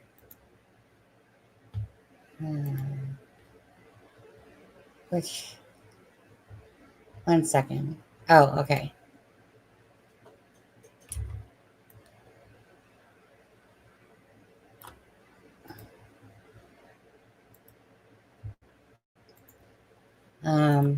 I just want to show you. Should I bring, let me bring it up this way, I think. Just give me a second here. Come on. Right here. Or I'm clicking too much. I'm an over clicker. I click way too much. Okay. Share screen. This is what I mean. Okay? This is frustrating. This was from yesterday, right? That we had done that live. I saw a comment on another channel where someone claimed that Malaya called the school at 6 a.m. on Friday to find out if the kids made it to school. I have no idea if that's true. Really? Because that was never said. And you, right, Kent? Right? So you think the kids are there at 6 a.m. in the morning, Alicia? Come on now. But that's what I'm talking about. So Charmaine says, no, because the information that Belinda gave me was that from Daniel that Malaya had called at 6 a.m. with his phone to tell them that Jack and Lily would be absent. But that's exactly the crap I'm talking about. Misinformation. And 2 + 2 on that one, if they made it to school at 6 a.m. No offense, Alicia, but come on. If you're going to do something, like I said, this is how this stuff always starts, right? Then someone else sees it and spreads it. And it's just bullshit, bull crap on there. So bottom line was, Daniel said to Belinda that at 6 a.m. Malaya had called using his phone that morning. The 8 o'clock timeline, that was told to the police on the dispatch radio. Now, Belinda has had a post up from Malaya about 8:30, a timeline about when they last saw the kids. But obviously we know that then they said 10 o'clock that she immediately called, right? And Daniel's talking about 20 minutes. So we know that that's, honestly, that's what I'm telling you. I think that I don't think that they were actually involved in the disappearance of Lily and Jack. I think that they were just more lying because they didn't want to make themselves look that bad and negligent for not paying attention to these children. That's my feeling on it, because Malaya's interview is so off, it's not even funny, right? It smells like a skunk when you listen to her. It's a contrived story. And it makes sense that they would lie about that. But hence why that information of the audio, so it doesn't match. They're trying to tell the same story in a sense, but it's not quite matching because it's a false timeline. But that was a 2-hour timeline. Now, in saying that, still, we have to always still keep it to truth and in perspective. We don't know what the RCMP knows. They said they told the police 8 o'clock, I guess, apparently. But was it sooner? Probably not. Chances are they were doing just that. They were in bed, fell asleep, children were playing, decided to go outside. Something happened to them from that point on. I just see a cover-up of the timeline, to be honest with you. But if you guys ever see this crap and you've been watching the channel, set these people straight, right? Get the right information out there properly, because people just twist this shit around all day long. We know that. Now I'm going to get rid of that. Put them back on stage there.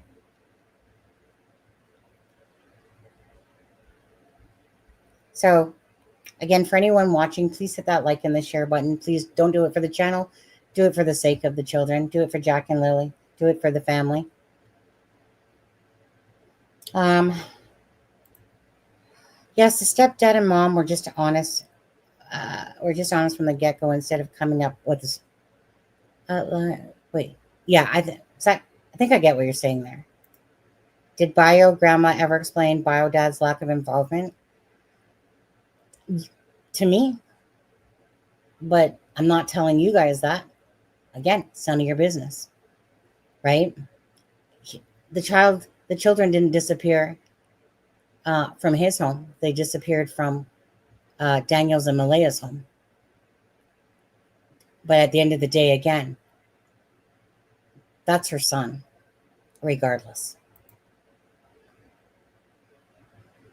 The only thing, for the most part, is that Cody Lee Sullivan is not the right person that was put out there. Right? I'm glad that a lot of people have recognized that, including the news, because Belinda said that Global News even brought that up to her, right? Because we said, because of this channel, because of her letting us know that, right? There's some people out there probably going to call her a liar, right? Because they're dense. But Cody Lee Sullivan is not the father, and that's misinformation. The person that robbed the marketplace, knifed some marketplace dude, okay, not her son. Had a cell service to call, but not 911. No, the cell service is really, really bad.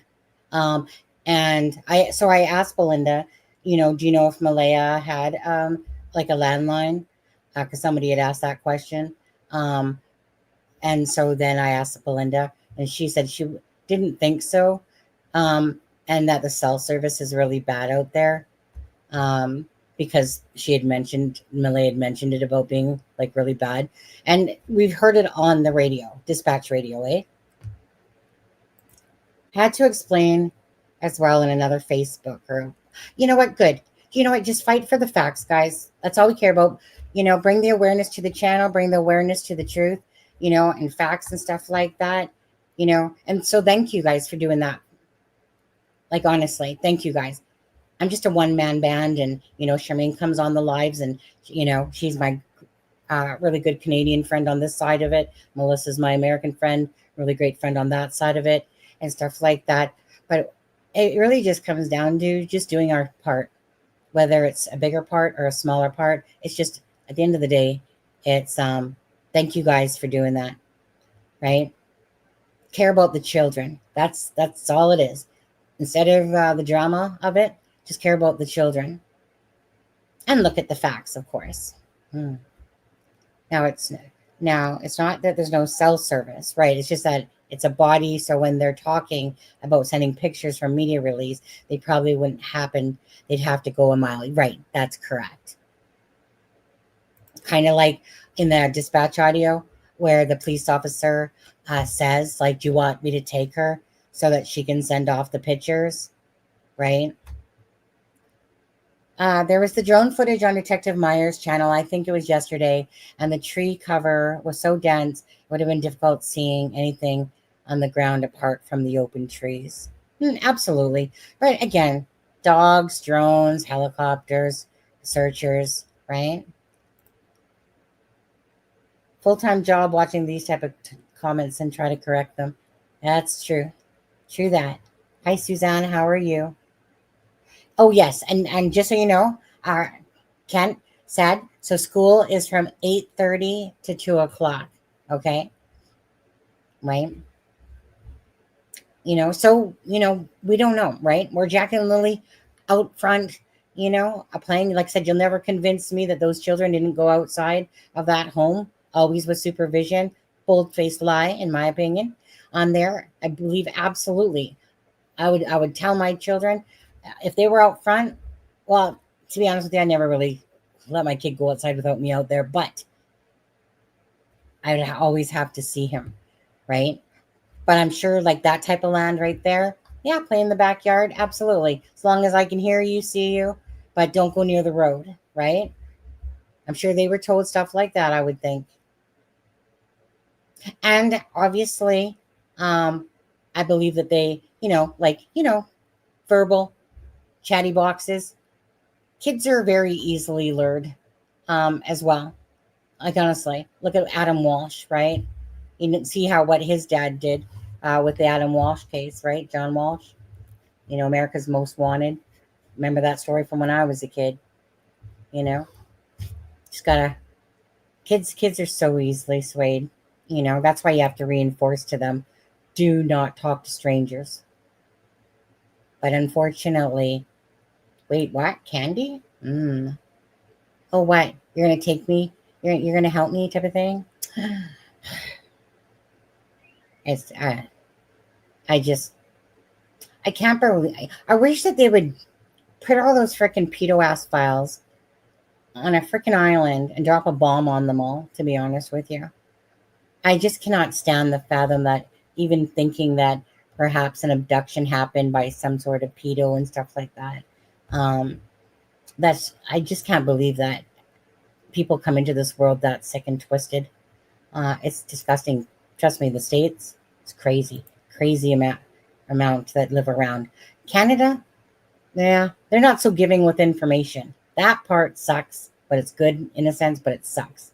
Missing children stats misrepresented. There are only 3 unsolved cases of really young missing people in Nova Scotia: Jack, Lily, and Dylan. The data is for older, often at risk, 90% solved. Yeah, that was you're talking about that information from the news the other day, correct? This is when they talked about 90%. Not getting enough media attention for possible abduction. All my asshole opinion.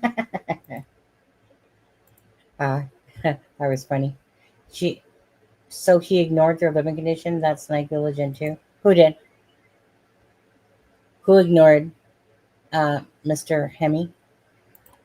I hope they find them. They finally found Justin.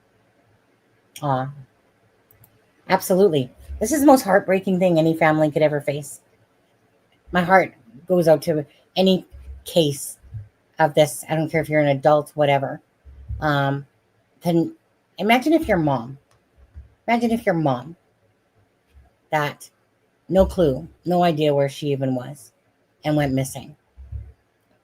Big hole in your heart that would never be complete because there's no answers. Yeah. You know, it doesn't matter what, any family member, even having to deal with this. Seth Rogers, for Sebastian Rogers' case, waking up with that type of pain every single day. Honestly, you'd probably have to stick me in a mental hospital if this was happening to me. I would be losing, I would lose it. I would literally lose it. I know how I am. I would literally be a fucking ball of baby in a second for sure. Hi, Valerie. How was your fishing? She sent me a couple pictures of her fishing. 8:20 a.m. for the children not being bussed. Not being bussed. I'm an empath. It's hard, especially at my job, work, behavioral, mental health, and addiction at a crisis center. Oh, good for you, Lucid. It takes a toll at task and control your reaction to what your clients are feeling. I bet. To be honest with you, if I probably had to redo like what I did, there's 2 things. There's certain types of people that go into being teachers, working in hospitals and all, and usually those are the very deep empath and caring ones, that they're either teachers, mental health workers, addiction. Maybe it's because they suffered from it themselves and, they could easily resignate and stuff like that. But typically deep empaths and empaths go into certain jobs for the most part. They always kind of fall into about 5 of those different job types, really, and stuff like that. So it's very draining. For me, I always put myself to the back burner of things. For instance, today, I had every plan to do everything else, but I didn't. Instead, I just wanted to come on, let you guys know that there was a search going, a little bit more information, and just talk about Lily and Jack, right? Because it spreads awareness. I just want to make a tribute video for them. So I want to work on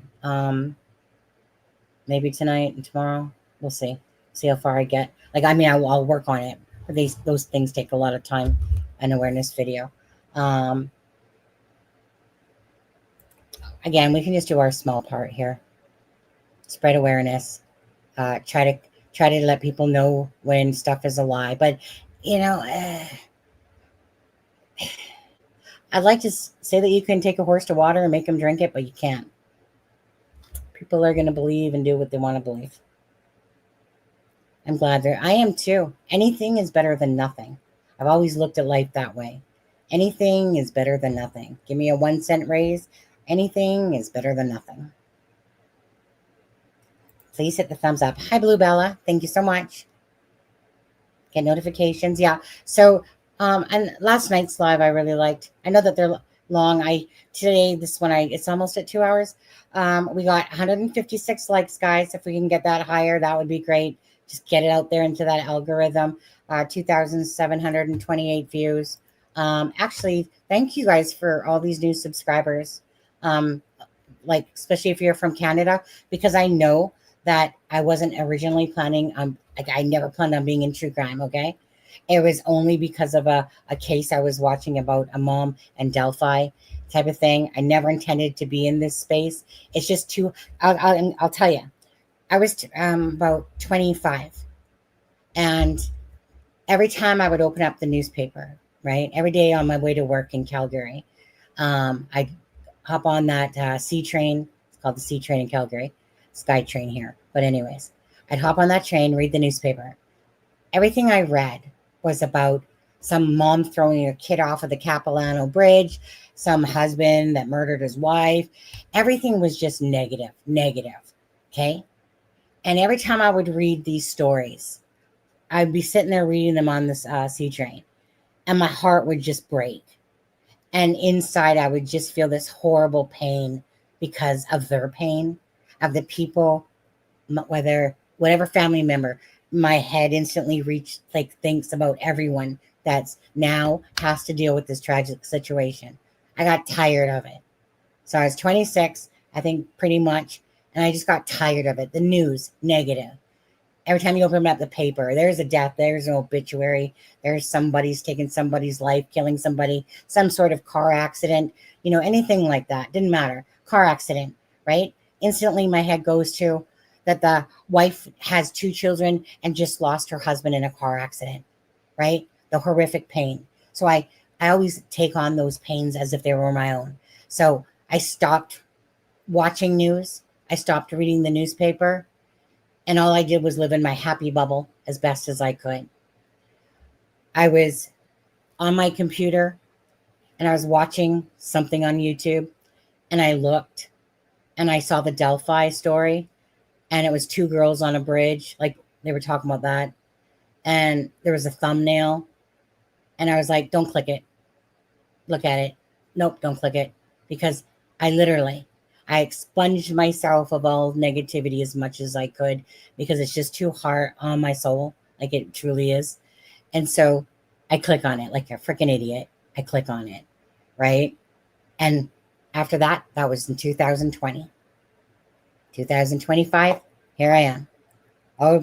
Many times I've wanted to walk away because it's so heavy on my heart, and I just hate dealing with that type of pain that people have to endure in their lifetime type of thing. And then I kept talking myself out of it. Said, what can we do? What bright light can I see from this horrific pain of these people, right? And then bottom line is, it's the awareness. It's that there's so many families out there that could only wish for awareness to a case, and yet the internet can splash it right across the internet in seconds, in minutes.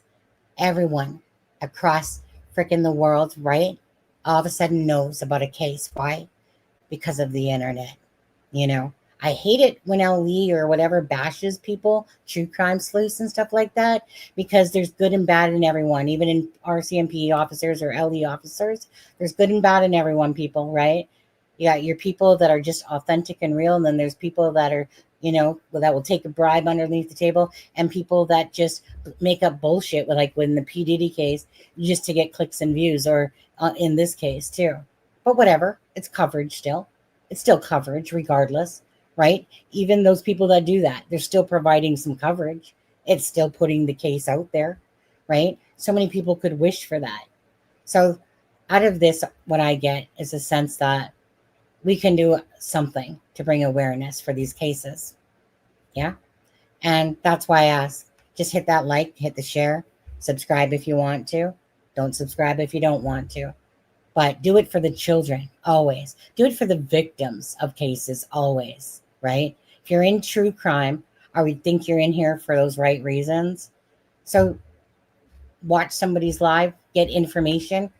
Is it too much to ask for a like or a share? I don't think so. Because you're not doing it for me. I'm not asking. I'm just asking you to do it for the cases. So that's how I personally see it. But here I sit, struggling with the hurt and the pain of these cases, but I know that it means something to families.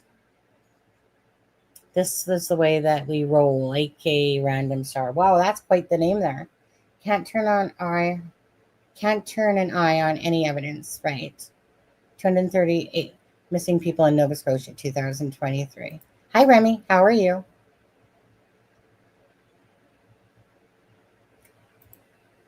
And yes, POV or child missing is the worst feeling in the world. Yeah. Anyone that's ever had to endure it. Again, I can't sit there and say I'm in those shoes. But I tell you, I can hurt really deeply because it pains me that anyone would touch children. Maybe these children did get lost, so we don't know the answer to that yet for sure, right? Maybe they did wander off. Maybe they got themselves lost. Maybe they wandered further that way or something. Who knows? Maybe somebody abducted them. Maybe someone they know abducted them. We don't know. I work in the hospital, at the hospice, as a hospice. It can be emotionally tough. Absolutely. Yeah. That's why when people are negative, you guys know I don't take bullshit on this channel, yeah? And I don't. Why? Because I don't need to. And so, like I said, the only people that deserve to be in this channel are the people that care. The ones that want to stir trouble and cause drama, I don't got a time of day for you. Go find another channel to troll, to be a dick to, or whatever to, right? Don't got the time of day for that stuff. At the end of the day, it's one of those things, like I said. People have their own thoughts and opinions, and I totally respect that. That is different than my own. Without people's different opinions or thoughts, obviously you couldn't think. Like some people have said things where I'm like, oh, I never really thought of it that way, right? Like, for instance, a lot of me was wondering, well, why aren't people covering, this, like, Belinda's information, right? Type of thing. I know the answer, and I think it's disgusting because she's not, it's not like the kids were living at her house, and yet people want to be so judgmental, and stuff like that. And at the end of the day, it's like, are you here for the right reasons or the wrong reasons? Are you here to be judgmental towards a grandmother that just loves her grandbabies, right? And so I find that kind of disgusting, to be honest with you. And I'll say that till I'm blue in the face, because it is. But whatever. You guys are here. You guys are watching. You guys are, obviously want to have a channel that hopefully gives you, we know gives you facts instead of bullshit. I might do long lives, though. There's my downfall right there. And, most times, you guys, anyone that doesn't know me, I've been in hospitality. I'm a customer service agent. I've been a general manager. I've owned my own business. I've made candles, sold candles, wholesale and retail and stuff like that. All that stuff. I have a lot of experience when it comes to, people and dealing with that. My favorite thing of dealing with people is I either have to use my creative side, paint, make videos, do whatever, or I have to be dealing with people. So for me to do a live without even having content ready, easy peasy, lemon squeezy, right? Because I can just talk just like that. Hence why I've been in what I'm doing for like 38 years on there. Some people need to have all this structure and stuff like that. So yeah, so sometimes these lives go long. Whatever, cherry pick them then. That's what they have a little thing for on replay. Cherry pick them. you guys didn't want to be here, and stuff like that, you wouldn't. But I am glad you are here. Right, Sharon? Hi, Bobby. Susan, do you watch Joe from Ohio Woodburner? He just had the International Fire. Oh, so I thought that I would just, FYI, so I thought I would do that video tribute for Jack and Lily for the awareness video. And I was thinking I'm going to use, remember that song that we played by, what was his name? Clayton? No. What was his name? Shoot. Gregory Clayton? Shit. Forget. Anyways, I figured I would use that song because anyone that literally writes a song for Jack and Lily is definitely a really good person to sit there and take his time to come up with a song. So I thought I would do that with his song. You know, I think that's nice. Sharon, it's not Tennessee when I'm originally from, but it's pretty close up to the lakes. And probably, am I way behind? No, not really. Hi, Olivia. How are you? Hey, hi, honey. And you know what? The only reason why I'm not getting off right now at this minute is because I'd rather talk to you than do more housework, to be honest with you. Yeah, I could go longer, for sure. We are not in a court of law here. Say it's allowed. And purpose, use it. Not sure I understood that English. What's purpose? Oh my God, be careful, Linda. What she's saying. I'm kind of backtracking here. Oh, I just fell. Came close to smacking my head on the end table. Nothing is broken, thank goodness. Do you have one of those life alerts, Linda? I fallen and I can't get up. Glad you didn't hurt yourself. Glad you didn't hurt yourself. Hi, is that Al Henry or AI Henry? New subscriber here. Are you Canadian channel? Just wondering, here to listen. Yep. Well, I mean, we cover Canada, cover UK, cover United States. So again, me and Charmaine, we're both out of Western Canada. I'm from Vancouver. She's up in the Shuswap area of BC. And yeah, so what do you want me to do? Say, eh? Yeah? Is that Canadianized enough for you? I say it anyway, but I have stage fright since school. You all have to be professional on top of things. I give you hats off. Oh, you have all been professional. Oh, that's very sweet of you to say. Thank you so much. Appreciate that. All right. You guys, give me 1 second here. And I'm just trying to see here. If you guys don't mind, just because I never did it at the start of this, I'm just, who's ever watching is watching, but I'm just going to play Sebastian Rogers tribute video, just because I'll be right back, okay? I'm not going to go get a donut, I swear.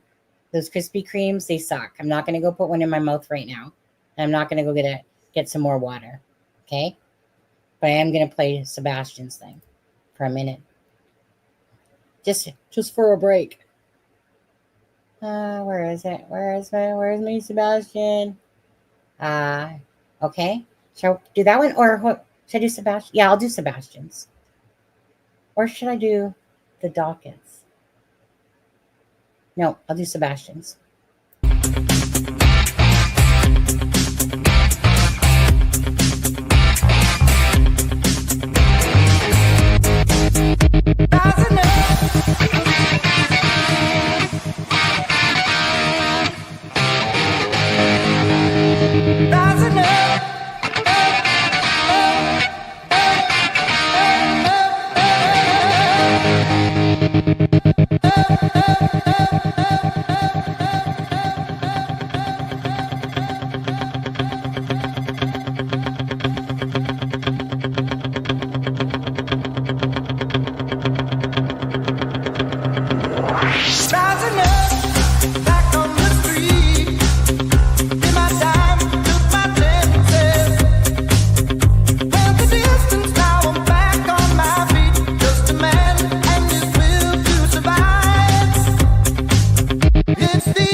Okay. Okay, guys. Thank you. Thank you for waiting. I normally bring Dylan Elder up at the Eller, sorry, at the start of this at Sebastian Rogers, but I didn't.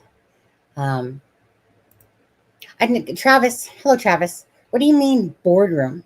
I seen that question and I'm like, wait, what does he mean by boardroom? And then I thought, what does he mean bathroom? Did I look like? I was actually in my head. What I was thinking was, are you saying I look like shit? But I don't think that's what you meant. My brother did a horrible thing, Kent. I needed to learn. Went through college and all. Oh, right. Yes. That answer. But I'm here nonetheless. Oh, are you here, Shameen? Shameen, guess what? I'm still on. Right? I tried to pretend like I was going to leave, I suppose. Didn't happen. Who is Belinda? And it's Bely NDA, by the way. Just so FYI. And Belinda is a paternal grandmother of Jack and Lily. So she's been gracious enough to talk with me and try to give you guys some information because she just really wants her grandbabies found. Simple as that. She wants awareness out there. And I'm proud of her, to be honest with you. Because, to be honest with you, family means a lot to be out there in the public. They really do. It means it helps the cases because people always want to hear from family. So for all those judgmental ones, whatever, don't care. Bottom at the end of the day, right? It's like raw, don't care. My skin's too thick for that type of stuff. And Belinda, I'm saying Linda, only because of you, Sharon, it's your fault. But anyways, so like, it's very important that family members talk. They don't have, like, even if they just want to simply talk about memories or something or whatever. But it's always very important in cases when family members do talk because everyone typically wants to hear from the family. Channels can go on all day long showing stuff, blah, blah, blah, blah, blah, blah, blah, articles, blah, blah, blah, blah, blah, blah. But obviously, family members that speak up. Look at Dylan Round's mom. I mean, what a feisty cracker ball, right? And she didn't care. She didn't care at all. People slagging her and stuff like that and whatever, she just fought to help find where her son was. Finally, the little prick that killed him, right? Thankfully, the idiot was stupid enough to actually record himself with his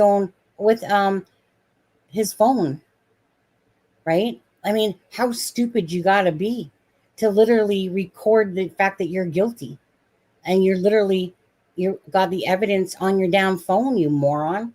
But good for Dylan Rounds. So basically he ended up telling the parents they weren't going to take a deal, right, for Dylan Rounds because they didn't want him to get some sort of plea deal. But then after another year, they agreed. Why? Because they just wanted to know where their son was, where their son's remained was. And that's a family right there that came together, even though the parents were separated. What was Dylan Rounds? I can't remember how old he was. Like, was he 17? Something like that. And, it's just like I said. So just like Karina McClurkin, how many years? 5 years, right? Someone finally said where her remains were. The grandmother fought for 5 years, through it all. And finally, Karina McClurkin's remains were found. And there was peace given. Those are sad stories, but at least there's an ending, a closure of some sort. That's where the remains are. That's why these type of cases bug me. And I still don't really feel like this case is going to take that long to figure it out. I'm hoping. I'm praying. My gut's not there with that yet on there, but we'll see. We'll see how it goes.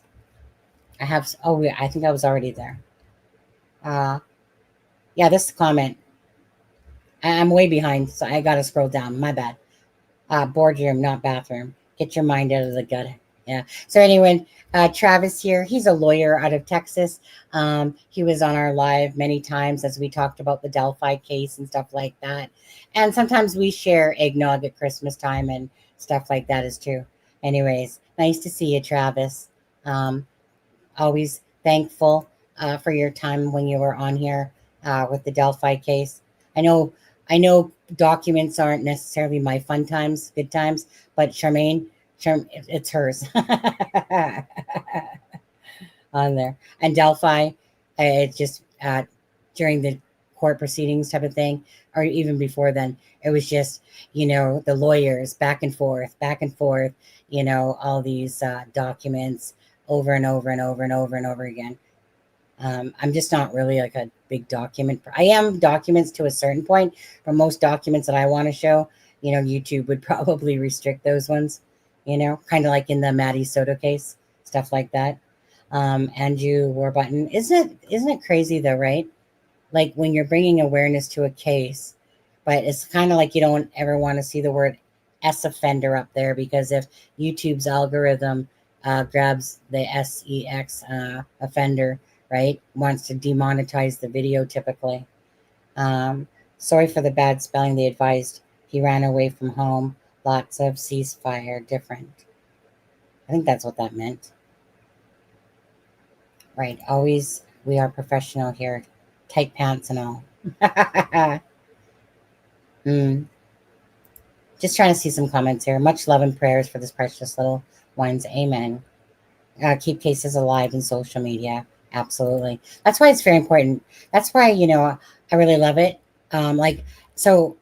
Belinda's, right? There was two people, especially I was always checking out, was Janie McKenzie and Belinda, right?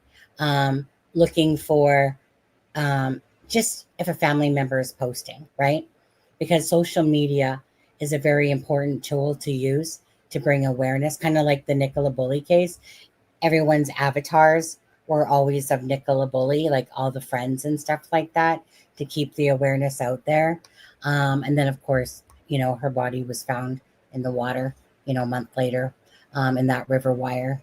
But anyways, so Belinda would have little updates, or she posted a poem that somebody had written and stuff like that. Like I said, I requested a friendship about a week prior to her accepting it. And it's typically because I would go over there and I just kind of would give the emoji heart with the hug of the heart, type of thing. It was just kind of my little way of saying that, I'm just paying attention, I care, type of thing. And then she felt like she should add, to add me, to talk to me. And I appreciate that. I do. Even if other people might not appreciate the information out there, there's a lot of people that do as well. Bottom line is, you can't fix this broken wheel. There's going to be good creators and there's going to be bad creators. There's going to be good people that come into these rooms, and there's going to be, nasty people that come into these rooms. But, I'll block them in a second, the nasty ones, because we just don't have time for that, right? I'm so Canadian, I didn't notice when you say it. I'm so Canadian on there. Okay. You know what? Let me just take a look for a second. Let me just see. Now, honestly, really, I'm just keeping the live up for anybody else that comes in and wants to hit that like button and the share. But let me just see if there's anything else, any other update. I truly hope answers come for this case soon. Absolutely. Kent, have you seen anything else? Have you seen anything else in your 4-hour head start over there? It's my youngest daughter's 26th birthday today. Wow, Linda, happy birthday to your youngest 26-year-old daughter now.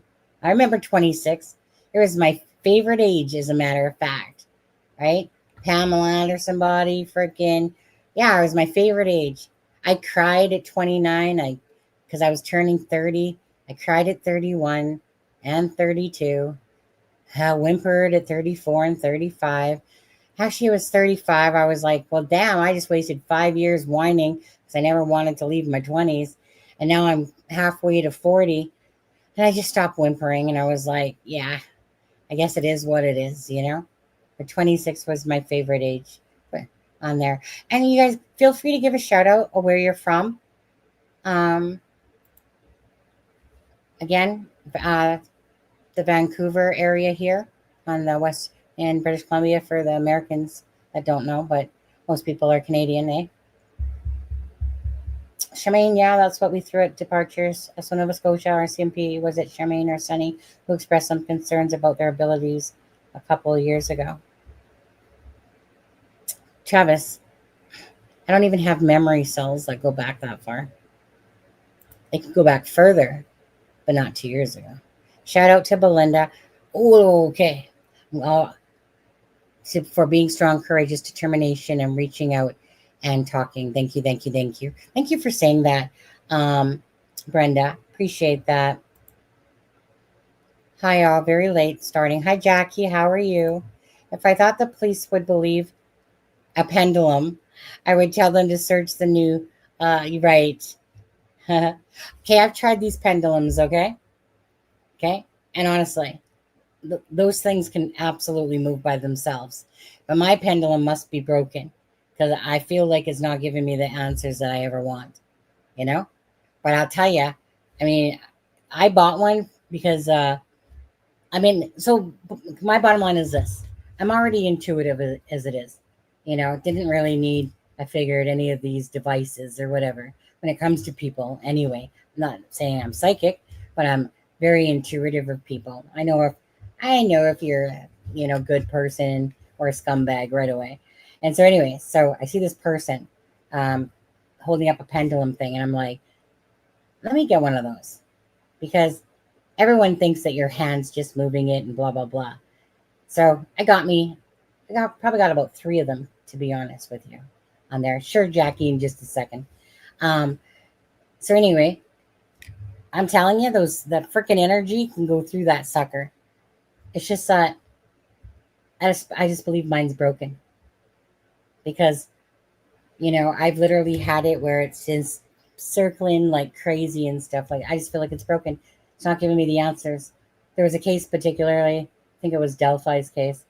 And yeah, the pendulum wasn't honest with me on there. So I was like, whatever. Guess I'll just, stick to my brain cells. That's about it.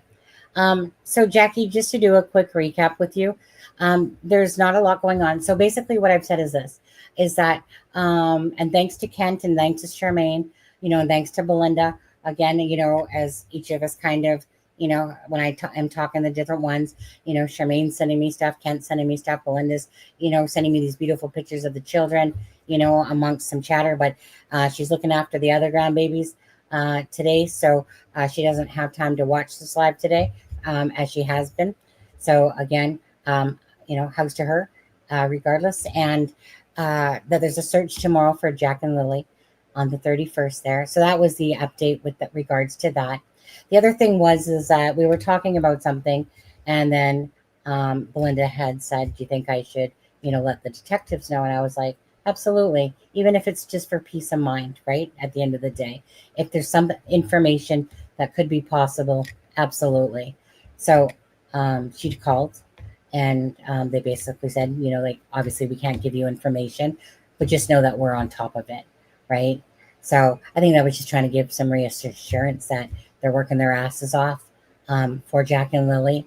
And again, with the RCMP, you never know. Tomorrow could be something happening. You never know, right? They're very tight-lipped, of course, but more tight-lipped than the United States. Absolutely. Like, if I wanted to look somebody up in the United States, I can find your information just like that. I can tell you who your friends are, your parents are, your siblings are. I can tell you pretty much everything about yourself. In Canada and UK, and that's not the same. So basically, that was the gist of it. And then I showed these beautiful pictures of that Belinda sent to me. So Malaya sent these pictures had sent them pictures to Belinda, and then Belinda shared them with me and said that I could share them because I always ask for permission. And then there was that one. So like I said, so Daniel loves Pikachu, yeah. So He has his Pokemon channel there that he was doing 4 and 5 years ago. I don't know how much he must be still into Pikachu, or maybe just has a bunch of cards. Who knows if he purchases them anymore? But anyways, so there's the kids there at Christmas time. There's the kids obviously painting out little ornaments each. Then there's another one here where they're painting like some soldiers, like some crackers. What are they called? Nutcrackers. And then there's this one, which breaks my heart just looking at that one because of this case and the what is thought to possibly have happened. Like, meaning just the thought that, Jack and Lily were wandering off to school, and Lily had her little knapsack. Doesn't make it true, but it's hard not to look at this picture and just we also said that there is, one second. We also said that in this Facebook group, they're going to be having a candlelight vigil for Lily and Jack at 177 Ford Street in Stellarton. And that's going to be at 3 p.m. And so there's that awareness. Also, if you are a channel member, again, this is the emoticon for Jack and Lily in the chat. So if you are a member, you of course can use that. And if you are a member, you don't have to put up with the slow mode. I couldn't keep up with you guys if I didn't have the slow mode on during this case, to be honest with you. If it was a regular case, I'd pick, no problem. Do you think the renewed searches are based on new tips? No. New information? Possibly. They're kind of going back to where these footprints were. I think that they're just trying to definitely do their due diligence. And obviously something happened to those children, whether it was Woods, whether it was an abduction, right? Whether there was some sort of family involvement, regardless, they have to do their due diligence on this. So I see it as just them going back in for a search, maybe because they do have some information, but I'm thinking more, I'm just thinking that they wouldn't waste their time and effort if they didn't think it was a possibility still that they were in there. Why would you waste that type of resources if you knew something different, right? So if they felt like Malaya and Daniel were guilty type of thing, that doesn't stop them going in to figure out where these children are if they feel like they're in the woods. But it might have nothing to absolutely do with that whatsoever. And just simply that Jack and Lily could have wandered off. They could have got themselves in trouble in those woods. Who knows? We don't know their life. We don't know exactly what they did, right? At the end of the day, I'm just glad they're out back searching, because without them doing that, where else are the answers going to come from? Unless somebody knows, person that knows something, or somebody knows something. See, obviously, if the children are missing on their own accord, in a sense, and went on a walkabout and then ended up getting lost, obviously they're nobody's. But, well, no, that's not true. There would still be negligence for not paying attention to your children. Charmaine, I see exactly what you were saying. When Malaya says, I just want to hold them, her emotion expression and the downward glance on there. Hi, Jan. Pendulum put under the full moon, plant outside, or else cleanse it, will recharge. I will check in with mine. Thank you for mentioning pendulum on there. There you go. At the end of the day, if I had a special ability, if I had the most, I would absolutely love to have those visions of, being able to see exactly what happened. If I could do that, I know I can't, but if I could, that would be like the most ultimate thing to be able to do, is to literally have those visions of exactly how the scenario played out, and not have to deal with these type of, wonderings and, what happens and stuff like that. Kids are so resilient. I would love to find these kids in the woods, tucked away, taking care of each other. Yeah, unfortunately, a month later, fortunately, that's not going to happen. If they're in the woods. God bless the family. Thank you, Rosebuds. My information, the parents are telling the truth. Like I said, I've thought about that. And trust me, like I said, the more information that comes in And this is where the information between everything we see, right? Like me personally, I like to figure out puzzles in a sense. I like to dig for facts. I like to dig for, even if it's just random things to myself that I come across. But my whole thing is that a timeline is important, especially if it's truthful. But we know full well that the timeline is based on what they've been told, the RCMP, right? They're not magicians. They don't know if somebody's lying to them unless there's some data to prove otherwise, right? So at the end of the day, I feel like that Malaya and Daniel didn't have anything to do with the disappearance, and that they were literally just covering their tracks on a timeline, and hence why Malaya's seems like, I think, that they came up with a bit of a story about exactly what happened, and the timing was different, and obviously there's facts to that. It's not like there's not facts to that. There is, to show that that doesn't make sense and that the timeline is off, to that. Hence why they said those children could have walked 6.6 kilometers. I'm sure they didn't base it on 20 minutes for a 4 and 6-year-old, eh? You know? Linda's 50s are harder. I'm from Alberta, Canada. Well, nice to see you. No one can they? Well, I wish I could. I don't know about that. Travis. Never say never. Could be tracking evidence, maybe. Well, I mean, if by chance like there was some footprints and they want to go revisit that area, I mean, I would like to think, as typical, right? They do a search, kind of re-go over the search, and then start narrowing it back down to, obviously if there's footprints out there, you're going to want to search that area thoroughly for sure. So maybe that's their focus this time, is to really thoroughly search that section. What the parents are hiding is worse than neglect. That would go right out the window if they were my missing. If they were missing the short time, you'd be humble and admit you'd made a mistake. No, you'd want that, of course, but most people don't want to humiliate and embarrass themselves, and especially if you know that you're going to be in trouble for it, for the sake of perhaps not watching them. We don't know what exactly happened that day, but I mean, I think it's clear that there was a fabrication going on of a storyline, just at the very minimum. No, not make up a scripted story. Yeah, I mean, I think we're all pretty wise too. When you smell shit, and it sounds like shit and it sounds like crap. Is it crap? Yeah. And that whole interview was that way. It was so bad. Maybe she didn't realize how bad it was.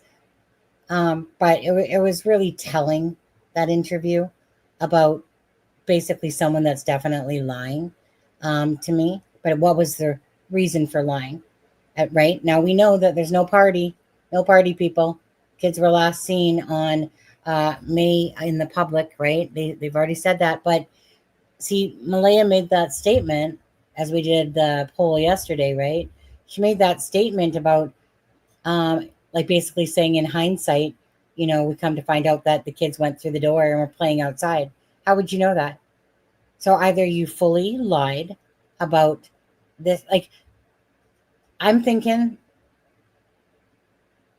that the police would have used that, because obviously, if no cameras to tell them that Lily and Jack were playing outside, so it would have to be an adult then, right? And so who could that adult be? Janie? She's the one that lives on the property. Justin lives down the road. Was he there? So in order for her to make that claim, that means somebody, like someone that lived on that property, had seen them. But she said, like that. I mean, you guys know that whole thing's freaking awkward. I tell Daniel, do you hear the kids? And then she's like, my partner, Daniel, put it, how she says it, right? And bottom line, and then she makes that comment about the kids in playing, and basically in hindsight, that's how she knew that. Great. But you don't think that that would be the last timeline then that the police would put out, is that they were heard, they were at least heard by a family member outside playing in the backyard or something. But that's not the timeline. The timeline is of Thursday. And they're just talking about family members, right?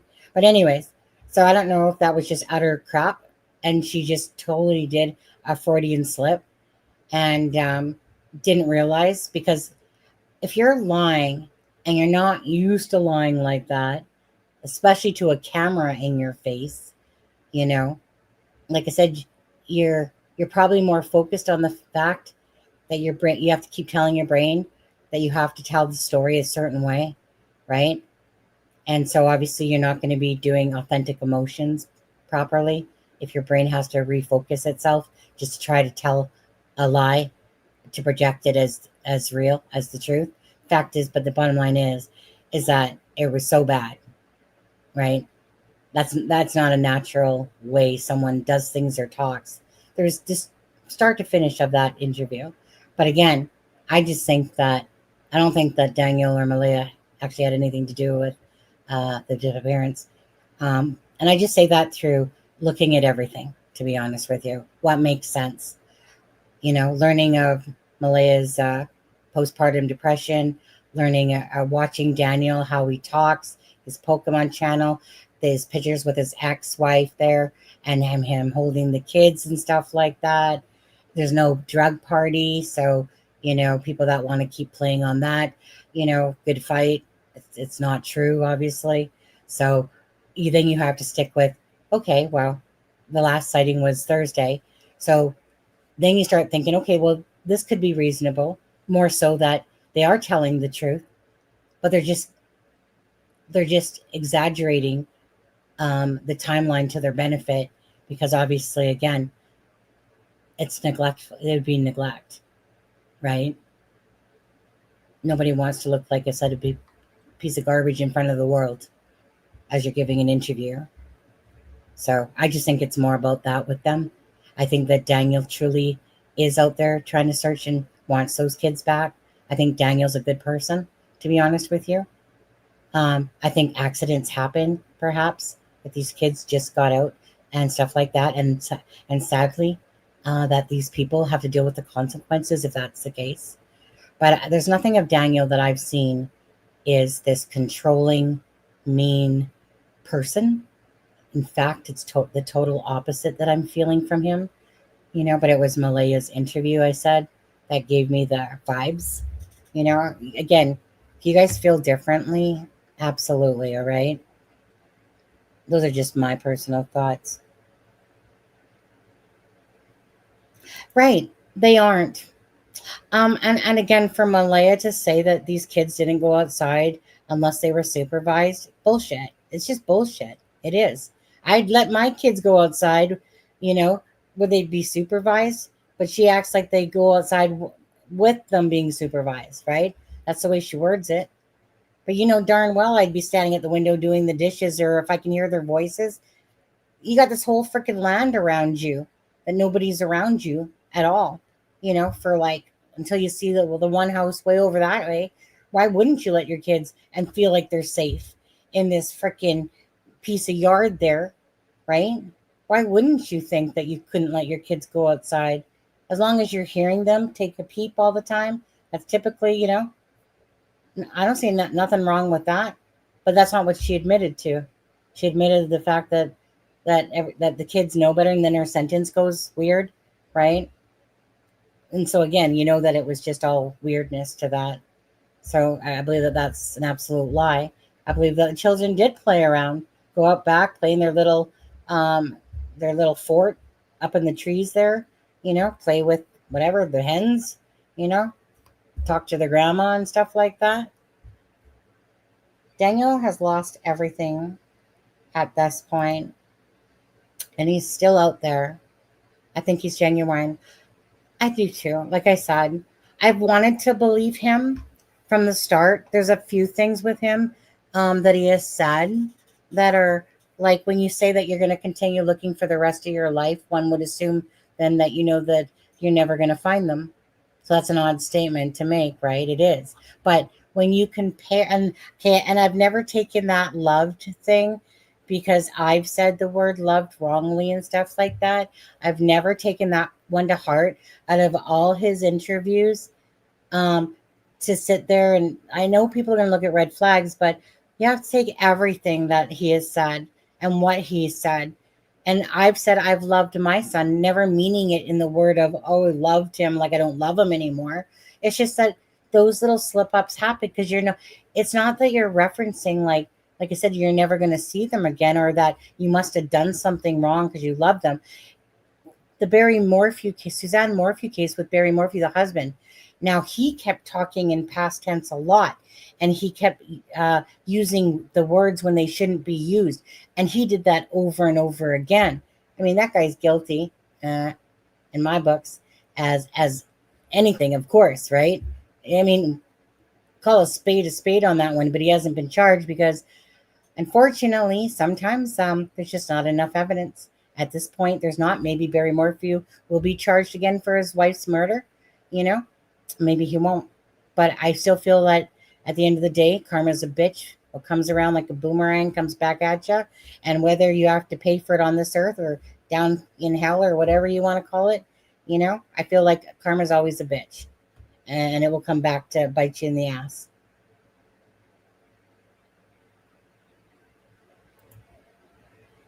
Try to stay YouTube friendly in my comments. Oh, yeah, thank you. But I'm still him. It's still him telling us that he's out there. You can't believe. I'm on the thing that how are you supposed to believe? How are you supposed to believe them on anything else? Wait, but it's still telling us that he's out there. If you can't believe I'm on one thing. Right. Oh, no, I get that. But again, I'm just, for me personally, I just look at the entirety of it all, right? I don't cherry pick a certain thing. I look at everything myself. So I feel, based on the Pokemon, the information that Belinda has given from Daniel, based on all his interviews, based on his emotions, in a sense, for the most part, I feel his anguish, actual anguish from him. So it's taking everything, and it's not taking, oh, I heard the word I love, so he's guilty, or something like that. Again, I was on the fence so much with him, but my gut instinct was I believed him. That was my gut instinct. And Mama, you should never deteriorate from your first gut instinct, right? So when I do, I'm usually wrong when I do that. Daniel is a fly fisherman and collects Pokemon cards. Seems to have a soft heart. Remember to be kind. Yeah, I don't know if you know him personally there, George, but he does seem to have a soft heart. I said that yesterday.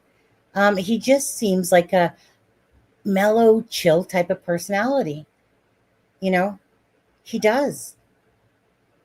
That's my vibe from him. Yes, Daniel has, but again, right? I'm looking at everything. I'm looking at the fact that it's not like these people spend their time in front of a news camera and watching and think to watch every word that they say. So like I said, I'm just thinking of it all, because so Daniel said, right, about running, into the water, faster than the drones and stuff like that. But again, I think of all that stuff. And I think to myself, but I look at the whole picture and I'm just like, no, this guy is not this controlling person that wants to beat his wife type personality. That's not what I'm getting off of him. I'm getting somebody that actually really does have a good heart. And his pictures show it. His interviews feel like it. And it's just everything, like I said. So that's the way I feel. And that's my story, and I'm sticking to it. He's lying. There's no way you can run in the woods. Well, like I said, I'm not going to take anyone away from their own opinions. Past tense is almost always a bad thing. Yeah, but that word, like I said, have I killed anybody? Am I trying to hide bodies and stuff like that? You guys don't know. There's plenty of times I've used past tense, people. I think if you think of it yourself, right? Sometimes when you're talking, you don't realize because you're not usually thinking, well, what am I saying? You just say it without thinking about it. But I know for a fact I've done it multiple times. And it just depends because if you're like when I was thinking about my son, right? And I'm thinking about all the heartache and stuff like that, and just that I wish my son would ever, finally ever discuss his feelings a little bit, you know. So if I'm talking to someone, it's like I've loved my son so much, right? So why would he do this to me, right? So I'm using that instead of saying I love my son so much, it's kind of like I say that, but not because I'm not loving him. It's because I'm disconnecting from the distance and him pushing away. That it's kind of like that's the word is about a loved, right? But not to take away from the fact that I love my child. My child always has meant everything to me. So I use it wrong sometimes. I do. So that's why I don't hold Daniel for that one at all, because it was only during that one interview, really. And it's a word that's it's said that way many a times by many other people as well. I'm just trying not to be like too. I'm just trying not to be guided by blindness of anything, right? I'm just myself, just trying to keep a very open mind. And if I start putting my own judgments on everything, right, then I kind of like put on like rose-colored glasses in a sense, and I'm not being aware of truly everything. If I'm focused only on one thing, then how can I allow to look at other things, right? So I always want to always keep a very open mind to all the information and still have my opinion in my head, or out loud, one of the two. Last couple of days have baby coyotes here, but tons of wildlife. The odd wolf has crossed. Yeah, I'm not seeing no animal thing going on myself. I mean, maybe if there's bodies in the woods and animals come by, would be a different story. If they're already bodies by, yeah, past tense may have been things set off camera and whatever. But I don't believe that they were attacked by animals out there and they couldn't find them because of that. I think that there would be blood splatter everywhere, type of thing. But they might not even be out there whatsoever, at all, But I'm just glad that they're looking. That's it. So I'm glad that I really do think that they're doing a good job, out at gathering all the information that they need. I do. Okay. Let's see here. Just gonna look one more time. Just gonna hit refresh quickly. 3 hours ago, NS missing kids. 4 hours ago, disappearance of NS children. Stepfather, search for missing continues. 2 hours ago, search for resume for children almost after a month on there. Atlantic News. So it's just everyone that got the news that there's a new search going on and putting it out there. But that's really, to be honest with you, like there's not going to be, that's all that the coverage is just going to say. So refresher on the fact that Daniel said into the newspaper that he passed the polygraph test and that basically people can stop accusing him, which was said in the paper, basically not word for word, but close enough, that there was no party that on whatever night, that's ridiculous. And that they told us who was out in public, with Daniel, Malaya family and stuff like that, that was verified. So, and I'm sure there could be a difference. Like, I still understand that there could be a difference by Malaya saying something versus that in public they were saying, that a witness as well seen them all out in public because they were in a store. Probably that transaction receipt that they got from a store, with video footage to verify, probably something more to do with that versus just a simple family member saying that they've seen them. Because they can't believe anybody, right? Everyone's suspicious, like they said. So chances are they found a receipt, got camera footage, and it could be verified in public, right? But any money that is on a video for sure, video footage.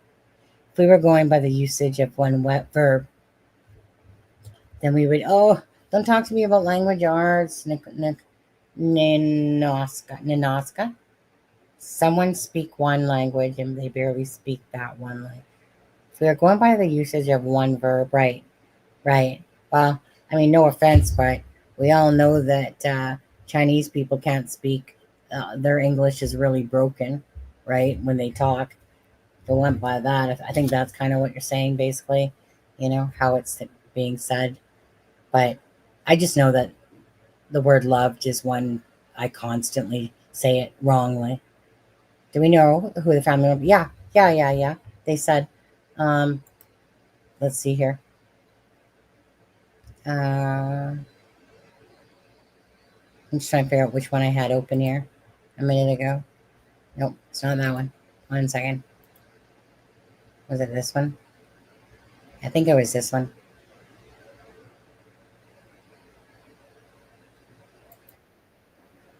One second. This ad will end in 8 seconds, 7 seconds. I think it was this one. Yeah.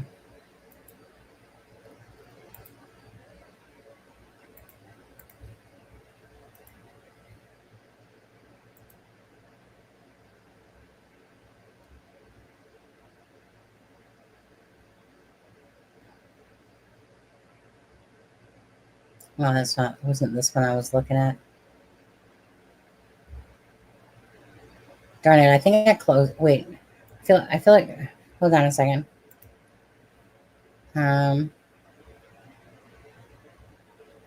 That one says it differently. Darn it. Just give me a second here. Now my thing's spiraling here. Oh, look at this cute little picture. Kent had sent it to me yesterday. Look at that. You guys see that? I mean, I know it's spelled Lily, but I know that a lot of the family members spell it Lilly. But isn't that cute? It's a little lighthouse. Actually, I think I have it right here. Don't I, Kent? Right here, right? Martell said police, and this is from the article. Martell said police have received surveillance. Oh yeah, well there we go. Surveillance video camera footage in New Glasgow that shows footage of. Sorry, hold on. I got it on. Okay, my bad. New Glasgow that shows himself, the children's mother, Malaya Brooks Murray, the couple's 1-year-old baby Meadow, and Lily and Jack. He said he couldn't say where the footage was from because it might be important to the investigation. I mean, they could have been at. Kent sent me a thing about an event, that was going on. Maybe they were at one of those, tribally events or something like that was going on. But so yeah, so obviously camera footage, and that's probably, so it might be true that the children were heard. Like, it might be true that Malaya said that. What's up? Oh my god, I'm so sorry. When my husband got up at like 4:30 this morning, I was awake too, considering I went to bed at like, I don't know. Well, no, I actually went to bed reasonably. I think I went to bed at 11:15. My eyes were like dropping. But anyways, so, obviously they got video footage for sure.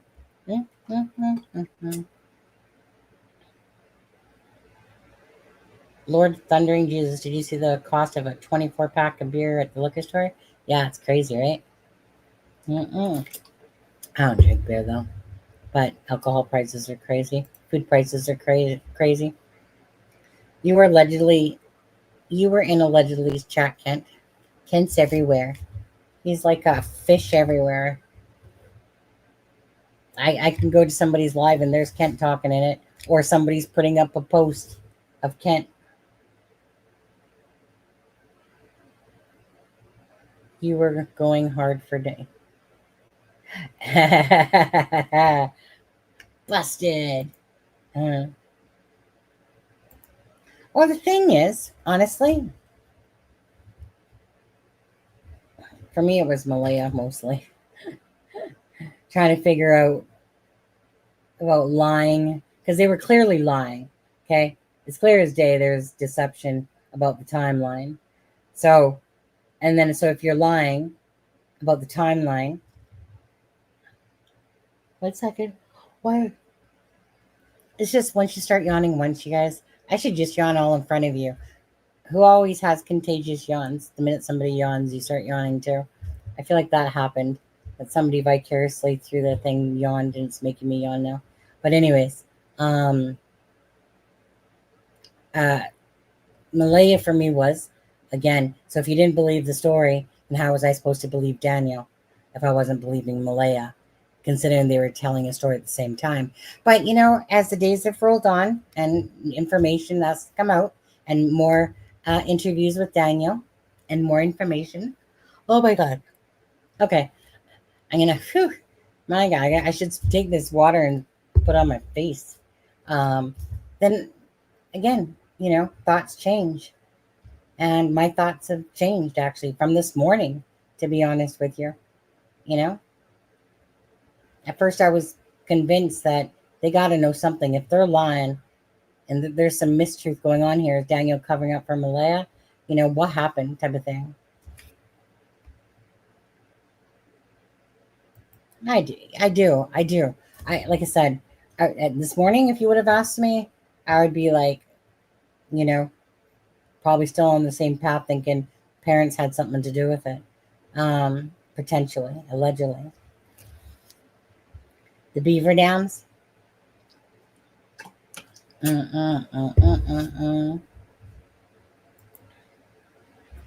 Beaver dams in the water over there. I know nothing of any of these persons ever wish to know the result of the missing children either way. Or, I mean, I think that's what the family would like, Like, the only thing that kills me about that is this. Right now, there's hopeful, wishful thinking going on, right? It's not like this would be sunk in yet, right? But when there are answers, and if it's a devastating answer, that's when it really hits home that you might never see these children again, right?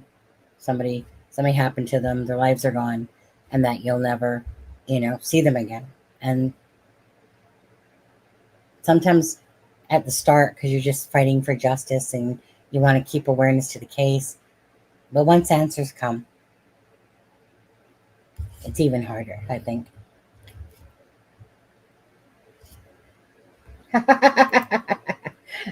Oh, that girl does have a pitch. Oh, that one. I mean, you know what, to be honest with you, all I keep thinking about is Daniel's face in that video. He's just like, okay.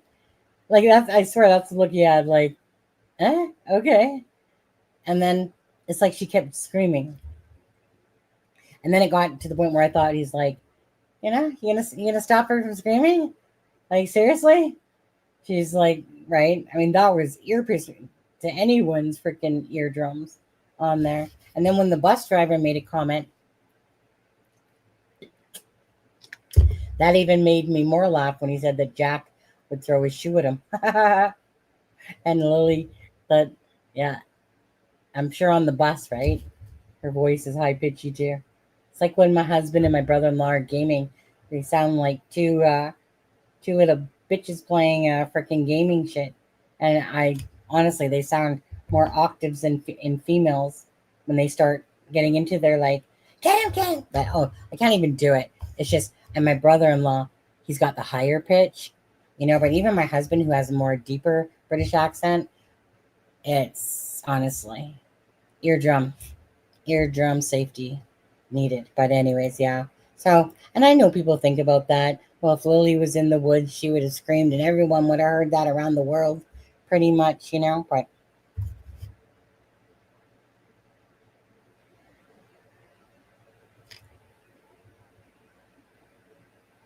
I just keep yawning now. Charmaine, you're boring me.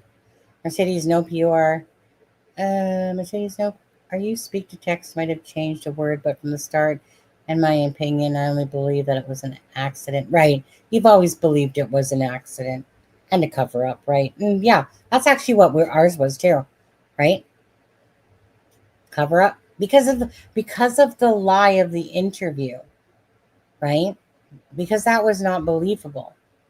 That and this neighbor, see, it just tells you right there what a piece of shit then that neighbor is. That's not a neighbor or something, or somebody that wants their freaking 15 minutes to fuck with people, and then next thing you know, because that was kind of at the start, right? That the neighbor drove by, said that there was but the party, she said, was at 2 p.m. Not 2 a.m. And I say she, it could have been a he. And that she always deemed it as a crack house or whatever. Apparently there's no party. But that's the information that was put out there. Right? And then so that's kind of really what triggered a lot of things, was that post, actually. Now that I think about it. Because it was one of the few things that came out right near the start. And people are looking for answers right away. Oh, look at that. We're about to hit the 3-hour mark. All right. Okay, guys. I think I'm going to head off now. I keep yawning. I am tired, actually. But I need to go wake up. Go get me some, I don't know, dinner, I suppose, eh? And then I got to work on a video. I know I could stay here I literally could stay here probably hours with you guys. But then you'll get someone that's going to bitch in the comments going, can somebody just, what was that one comment? It says, can someone just sum up the 3-hour live for me? I was like, no, quit being lazy. Because it wasn't one of those things that you could just summarize it. Because it had all the clippings that we put up of Belinda to go over it yesterday, yeah? And it's like, no. Go hop in the bath, listen to the live for 3 hours. If you fall asleep, oh well. So I know that these lives, I don't really care. If someone watches, at least if they even watch the start, they know about the case. Yeah. Jack's second birthday, so that's 2.5 years ago. Yeah. The piercing sound probably got louder, to be honest with you.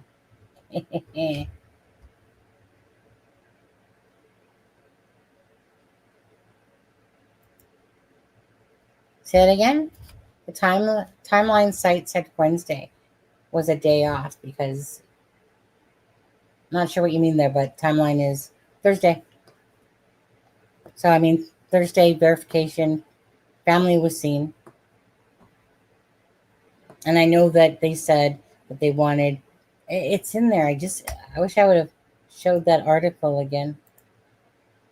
Doesn't matter. Okay, you guys. Thank you guys, please, so much. Again, 1 second. So comments on stage. 125 people now. Okay. If you haven't hit that like button, 192. 8 more people will make it 200. Don't be shy. Don't be shy. Yeah. That's some emoticons for members, the Jack and Lily one, guys. So please, again, give hearts for, if you don't mind in chat, do it for Jack and Lily. Give hearts for Belinda on our way out of here. And again, if you're a member, you can use Jack and Lily emoji on there. We ain't getting soft. We're getting smart. We're getting wise. I didn't fall off a turnip truck. Not today, anyway. Thank you, guys. Splash it all around. So, again, thank you guys for watching. Charmaine, thank you very much. Again, appreciate the Canadian support from you guys when it comes to this case. Anyone that, again, wants to know more facts, I'm sure, you know, as time goes on here, again, maybe I'm sure there's more things that, you know, like, I feel like today, for instance, did Belinda say something today? It's kind of like, you know, when you just start remembering things, because like things start coming back about a conversation, you know, like with Daniel and stuff like that. So let me just take a quick boo here. Just want to see if there was anything.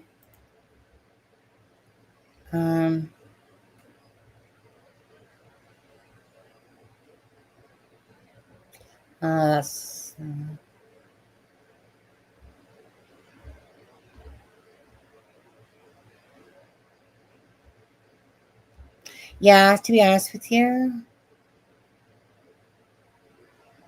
everything that we talked about was more private stuff. Now that I'm looking back at it, so no groundbreaking things today at all with that. Again, she has her grandbabies, so she's busy with that. So again, if Kent, I know you wanted me to ask her a question and stuff like that. So, anyways, I'm sure that more things will be said. So bless them tomorrow. Perhaps, hopefully, some answers come tomorrow. But at the end of the day, bless them for continuing to search for Jack and Lily. And thank you, guys. Okay? I'm out of here. Boom, boom, boom, boom, boom, boom, boom. Where's my outro? There it is. Bye, guys. Thank you.